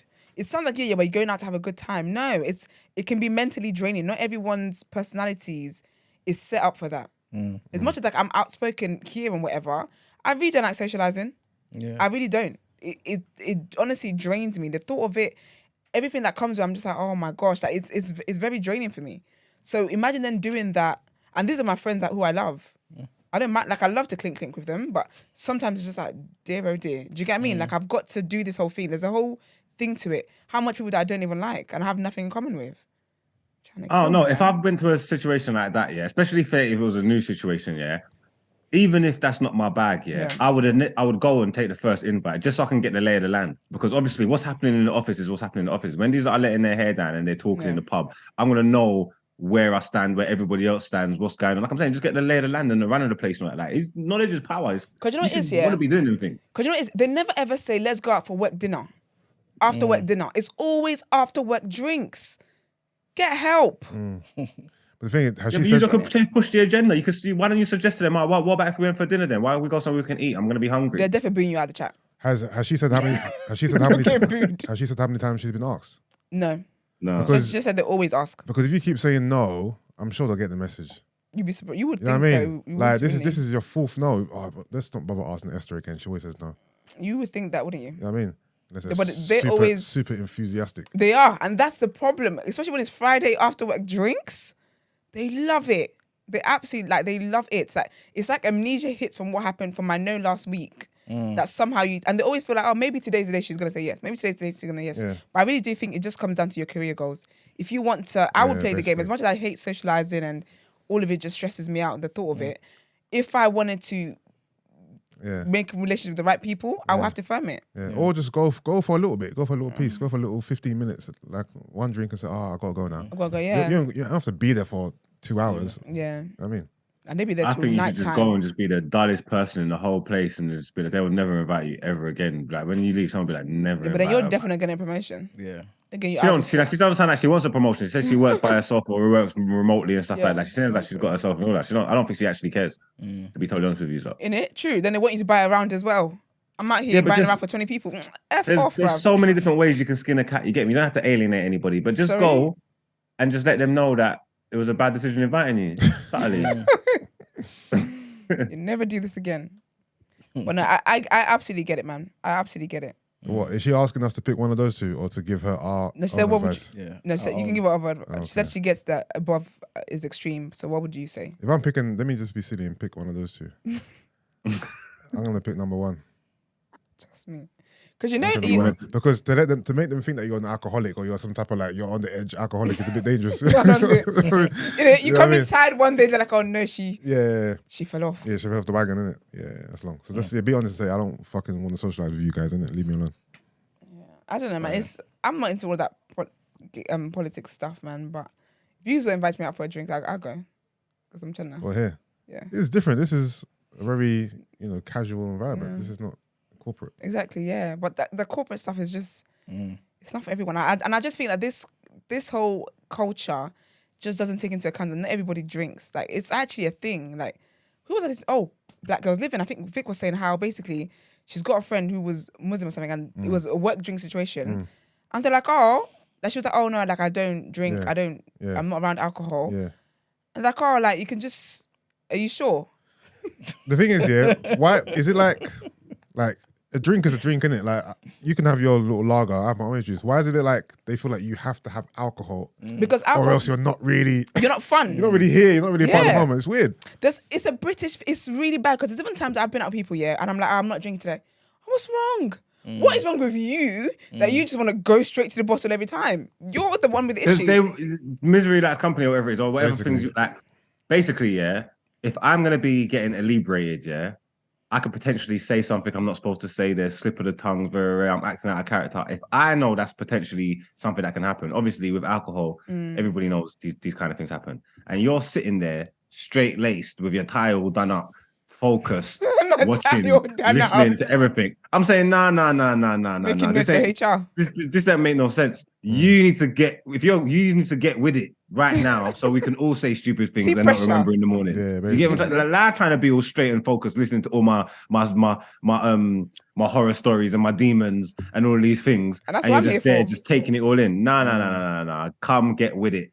Let's turn up. You get me? That's how we're gonna bond. As a nation, we need to do better. Because when I think about it, even like the Christmas party culture as well, yeah, people get mad, have sex in toilets, they talk all sorts of nonsense. Then you come in the office the next day, they don't even know you. They don't even look your way. Like, you don't exist to Yeah, them. but that's good though. They act like, mean- no, not even the person you had sex with, as in like, it could be Oh. someone who like, you guys were gisting. You guys were best friends last night at the party. And when work starts again, it's like They strangers. act like you've never met you. It's weird. That We is saw weird. the alcoholism in this country. Sorry, but it's just not on. Plus, I would just say that I've got social anxiety. I've been able to. You know, yeah, That's a real thing. That's a good one. Yeah, I've got social anxiety and it's a bit difficult for me, blah, blah. And yeah, and they can't discriminate because then you take it to HR. But they probably will. They'll probably see you in a particular light. I'll be honest with you. Nah, you As long as that light is not in the pub, I'm good. can't See whatever light you want to see me in. can't take that to HR. If I tell someone I've got social anxiety, they're gonna go complain or something. No, he's saying if they then treat you badly, Yeah. then you go and take it to Oh, HR. okay. I'm with you. But I think the culture doesn't take into account so many things. And also like the whole, I'll buy around, blah, blah. So not all of us have that disposable income like that. You don't know my situation at home. I have 3 wives. I think I said trauma bonding. I'm not telling anybody to agree to no trauma bonding, but if the alcohol hits the wrong way and the trauma rises to the surface, I want us to be on the same. Trauma rises. Yeah, I want us to be on the same level. Like, do you get what I'm trying to say? Like, I'm it's got to do be you know- level playing field there. ooh, do you know what? Yeah, actually, no. I was gonna say for anyone else who's in this situation, who does want to go but doesn't want to drink, get a Sprite. I just tell everyone it's what's it called? Vodka and Vodka lemon. Yeah, Yeah, but you can do it with any drink. You And can that get, way- and you just can get make- orange juice and say vodka and orange. You can, exactly. Yeah, do you that. can lie about anything. But what if they ask you what do you want and you tell them Don't worry, I I get want myself. a Coke. They're like, I want a Coke. Well, you don't want nothing. You know what I mean? Just a Coke. You are so bored. And they be like, I'll get you a Coke. And then get it. You start drinking like, oh, yeah, that's because four vodkas in there. Ridiculous. Oh, mate. Yeah, man. Is Yeah, all the best. Does the same apply to smoking? 'Cause I know there's a smoking culture at work as well. Where all the ones who smoke together, they go out and just on little smoke breaks and that, and then you're kind Yeah, of like but- left out. Obviously, smoking's not something you should partake in to fit in, but I know there's definitely a smoking culture as well, right? Yeah. But Yeah. yeah, it's a bit different. Like if they know you don't smoke. Yeah, obviously, never- yeah, yeah. exactly. But alcohol is where we want to draw the line. But Wasn't wasn't that in like an episode of Friends or Fam, something? Yeah. I'm thinking the same Yeah. thing. Yeah, Rachel. Yeah, I'm Rachel. thinking the And then same she said, thing. that she was sober, yeah? Yeah. She goes, oh, no, I started to get back in that. No. We're going to let you be the good one because we're letting you down. I was thinking the same thing that happened with Rachel. Yeah. That's mad. See, look at how that competition came full circle. Yeah, and Ross is not involved in it. All right, let's get into it. Technically, he is because that was her partner for many years, many episodes. No, they was on a break. It wasn't a break. We were on a break. Guys, were they on a break? You know, what episode broke my heart. 100%. No episode broke my heart. Right? You know when Rachel was in hospital. I think she gave birth or whatever. Oh, yeah. Ross was going to propose, Oh, yeah. and then Ross had the ring in the pocket, but he left the room. Joey came in, To pick it up. found the ring, picked it up, and then she looked down and he was like, fam, and then the season ended there. And we have to wait until, fam, I was heartbroken, bruv. Thinking about it all summer. I was team Ross and Rachel. I was team. You know Is what I mean? it? Yeah. I didn't want him to be with her. I felt like him wanting her to stay was the most selfish thing. It just reminded me of how childish and selfish he was. And I could not believe that she left the plane and left her Nah, this is different. You know why? amazing You know why? career. You know what it is? She watched Friends as an adult. No one's. I'm not a kid thinking, oh, Ross is being selfish. She left her blossoming career to be with Ross and his dinosaurs. They go, oh yeah, Ross had that boring job, innit? Paleontology. Paleontologist, yeah. He used to give me the ick. Ross gave me the ick. I couldn't be with a guy in real life like Ross, you know. One of the funniest ones when he he was moving with the young thing, he put on them leather pants. Okay. Yeah. I mean, do you remember when he was going out with that young girl and her dad? Wait. Is everyone here laughing and basking in Ross's No. humour? We're laughing at him. We're laughing at him. Yeah, you're still laughing. We're laughing at how pathetic he is. Nah, I couldn't be with Ross, man. Oh man. I want the characters. Who would you want to be with? So the men with the women. Who could you see yourself like actually sitting down with? I have to pick Rachel. She seems the most like normal in the mind. Yeah, I was gonna say Monica because she can cook, but she's so annoying and high strung. Yeah, she's very high strung. And Phoebe's too Ditzy. I love her ditzy and ditzy. spacey. Yeah. Yeah, I don't know. so. Definitely not Joey. I'll give birth to smelly kids. Might be Chandler, you know. No! Do you know who I'm going for? Richard. You can't choose Richard. He's not part of the core. He's not part of the core friends. Richard was a sad. Richard is so buff, yeah. What a man. Anyways, let's get into our next headlines. All right, the poll is in. All right, let's go. Also, can we acknowledge that there's 208 people in here, but only 79 people voted? Come on, people. Hit the... But anyway. They barely hit the like. You think they're going to vote? 79 what? 79 votes. Oh, okay. Yeah. Oh, What's- should I leave it? No, go on. All right, okay. Cool. It is Ross with 41%. Damn it, you pagans. You bitches. You raggedy. conniving raggedy ass bastards. Big up Chandler Hive. He's got no good things. That point to bed for you, Yusuf. Unfortunately. Or do you want I have another to- poll? No, unfortunately. Yeah. Because it's just embarrassing at this point. Put who's funnier, Ross or Ross? And then No, that's so funny, man. Mark said he can see you with Janice. That's wild. you know what? Annoying voice. I can see him, Janice. Nah, that annoying voice would Chandler Bing. I love that, man. couldn't do it. All right, man. Let's get into our next headlines.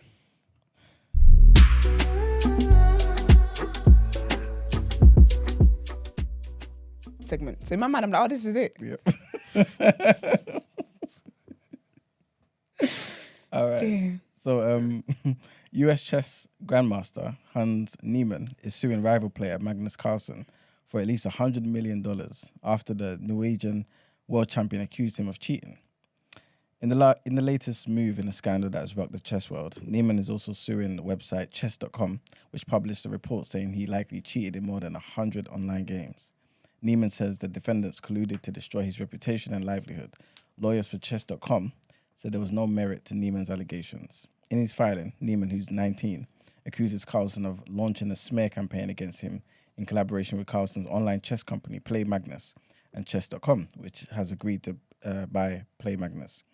He's seeking compensation to recover from the devastating damages that defendants have inflicted upon his reputation, career, and life by egregiously defaming him and unlawfully colluding to blacklist him from the profession to which he has dedicated his life.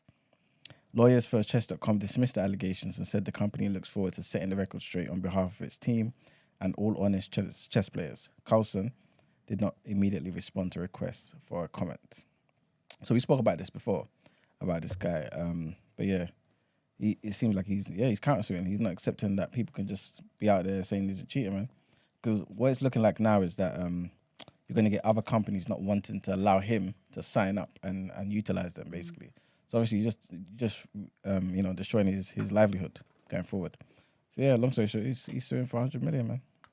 I didn't know there was 100 chess. million interest. Yeah. It's crazy. That's Like, wild. when I was reading the story, I was thinking, what is this? Like, they're basically saying you know how he was cheating? I didn't even look into it too tough here. Basically, they're saying he used anal beads. What do you mean? Exactly. What's the correlation? Exactly. Basically, What do you mean? Basically, I saw it and I thought, After a while, I just stopped reading. But basically, what it is that he was sending a signal to someone when it vibrated. So he would make it vibrate, yeah? The anal beads. Yeah. Was it in his anal? I don't know. I was scared to read something like that. So I just stopped. But yeah, that's basically what was happening. So yeah. Okay. Yeah, you know these weird people, man. But yeah, and the last headline, we spoke about Kevin Spacey. Well, that case has been dismissed now. So New York court has dismissed sexual assault lawsuit against the actor Kevin Spacey. The trigger warning, the case was brought by Anthony Rapp, who says the actor inappropriately touched him at a party in 1986 when he was 14. Mr. Rapp is now 50 and also an actor. He filed a legal action in September of 2020 and had been seeking around $40 million in damages. Mr. Spacey, as we know, is an Oscar winner, and he denied all the accusations against him. He's also facing separate 5 charges in the UK of sexual assault, to which he has pleaded not guilty. That trial is due to begin June of next year. But on Thursday, yesterday, following a 3-week civil trial in Manhattan Federal Court, a jury found that Mr. Rapp had not proved his claim that Mr. Spacey had made an unwanted sexual advance. Deliberations lasted for more than an hour, and after the verdict was read out by the judge, Mr. Spacey reportedly hugged his lawyers before leaving the courtroom. Mr. Rapp says that Mr. Spacey was around 26 or 27 years old when he met him at a party at his Manhattan apartment. Taking a stand in his own defense in the 3rd week of the trial, Mr. Spacey said he was shocked when Mr. Rapp went public with this allegation 5 years ago.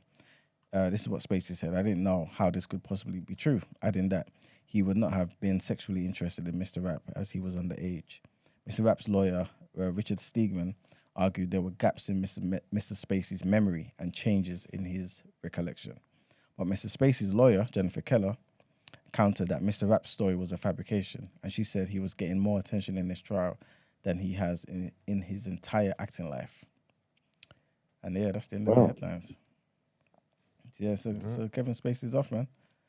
But he'll be in the UK next year in June to fight those cases. But yeah, we'll see what happens. He's got a long fight ahead of him, boy. Mm-hmm. All right, well, let's get into the reaction. Our sports headline.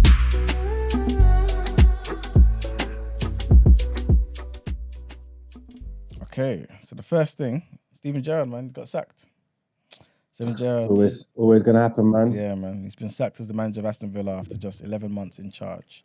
The former Tottenham boss, Pochettino, and ex-Chelsea manager Thomas Tuchel has been linked with the role, but whether either man could be enticed to Villa Park remains to be seen.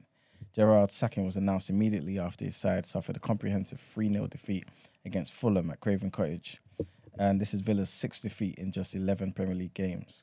A statement released after the match read, Aston Villa Football Club can confirm that head coach Steven Gerrard has left the club with immediate effect. It sounds so rude, doesn't it? We would like to thank Steven for his hard work and commitment and wish him well for the future. The former Liverpool midfielder replaced Dean Smith at Villa Park in November of 2021, but lasted less than a year before becoming the 4th top-flight manager to lose his job this season, following Scott Parker, Thomas Tuchel, and Bruno Lage. These times now. He was brave, man, because he had it cushy at Rangers. You get me? And he done a lot for Rangers. To come and take this job was a big step. It was. I'm gonna say it was always gonna end like this, but it was definitely on the cards. You get me? Like if he didn't get it right, because we know what they're like in the Prem.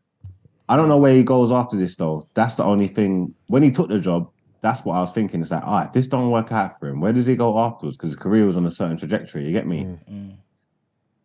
But I'm not sure. No risk, no reward though, man. Hats off to him, man. He tried his thing, but didn't work. You think they should have given him more time? I don't know. They've given him a lot of money, and Villa are a big club. And they have a decent squad. Like, well, at least their starting 11 is decent anyway. I think it's because of, I don't know whether it's just wishful thinking or whether they can actually get Pochettino or Tuchel, but I think it's because of the quality of manager available why they pulled the trigger on it. I don't think if them two was available, they might have maybe gave him a bit more time, because it's like, where else do you go? Like any other funny little foreign manager or whatever, they'd have to go and do their due diligence to find out who's worthy of taking over the job. But I can't think of any names like that. It would just be like, I don't know, it could just be hit and miss. It would just be like a lucky dip, whereas Pochettino or Tuchel are proven managers. Villa's a big club and they got money, so I don't know what kind of package and what kind of vision they're going to put forward to see whether it can happen. But if it can, it'd be a good look for Aston Villa. Definitely. So I think it's just because of the quality of manager that was available why they pulled the trigger on it. All right. Well, and the next headline is Ronaldo, about Ronaldo, man. He's been dropped from the team. Oh, wow, there's a lot going on, isn't it? Yeah, man. So Ronaldo's been dropped for Man United's trip to Chelsea on Saturday as punishment for refusing to go on as a late substitute and for leaving early in Wednesday's win over Tottenham. Ronaldo was named among the substitutes against Spurs as United earned an impressive 2-0 victory over Conte's team, thanks to goals from Fred and Fernandes. Ten Hag's decision not to bring Ronaldo on prompted a public display of frustration as the 37-year-old walked down the Old Trafford touchline and up the tunnel before the full-time whistle. Ronaldo is now expected to train away from the first-team squad. A club statement read, Cristiano will not be part of the Manchester United squad for Saturday's game against Chelsea. The rest of the squad is fully focused on preparing for that fixture. Ronaldo also released a statement as well, but he's basically just apologising for his conduct. He didn't say sorry. There was no apology. You don't think so? He basically kind of was, though.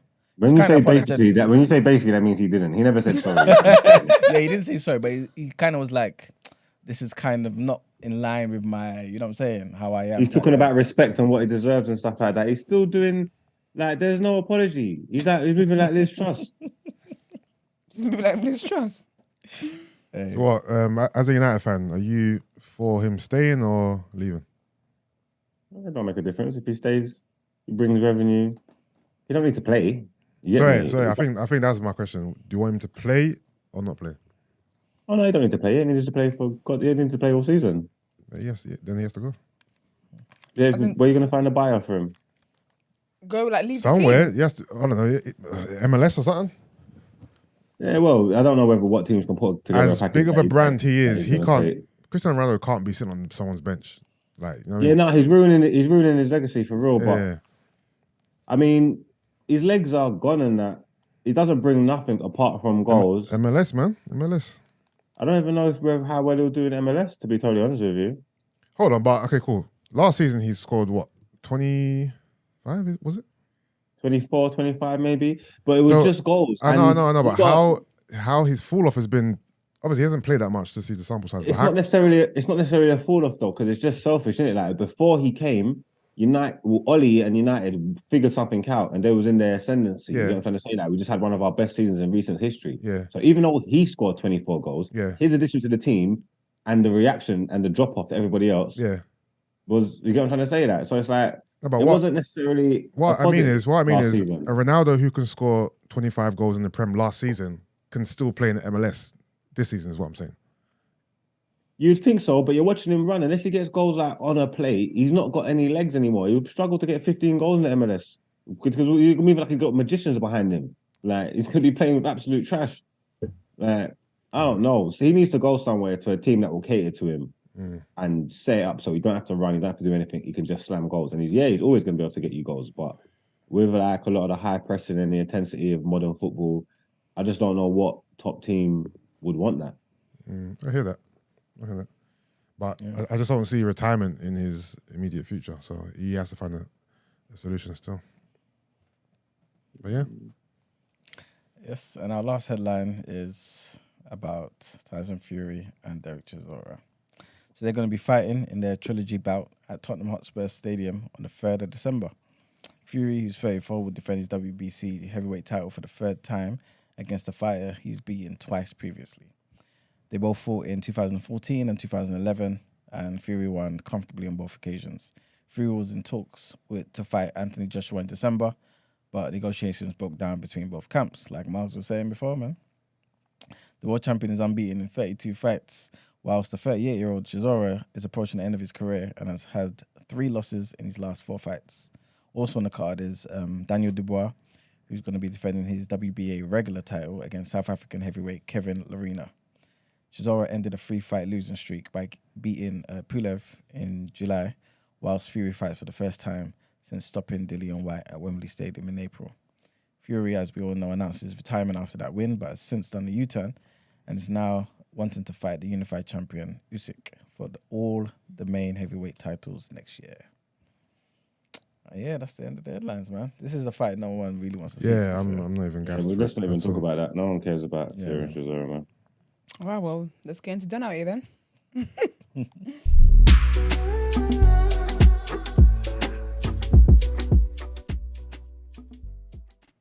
Out Ere is going to be short and sweet, man. We've obviously today's really been politics heavy because of the aftermath of everything that's happened. Obviously Yusuf has absolutely hated it, so I'm not gonna drag it out any much longer. That is in politics heavy. Said Yusuf absolutely hated it. No, what the last couple of days? No, as in today's. 'cause- Nah, it's been blessed, man. Like I said, if it's key, if it's important, I'm here for it, man. I'm here for it. Come on, man, let's go, Liz. Not go Liz. Lizbeth. Lizbeth, you know what I mean? Ah, The show jokes. recipient of today's Out Ere, last one of the week. It has to be Liz Truss, man. Ah, man. It has to be Liz Truss, man. I've had hot dinners. This took me longer to eat than than that little tennis shit just there. I'm Like, not talking stages longer than that. No, like, that was crazy. That was crazy. I swear, when she started, was House of the Dragon was already out and it's not even finished yet. Do you get what I'm saying?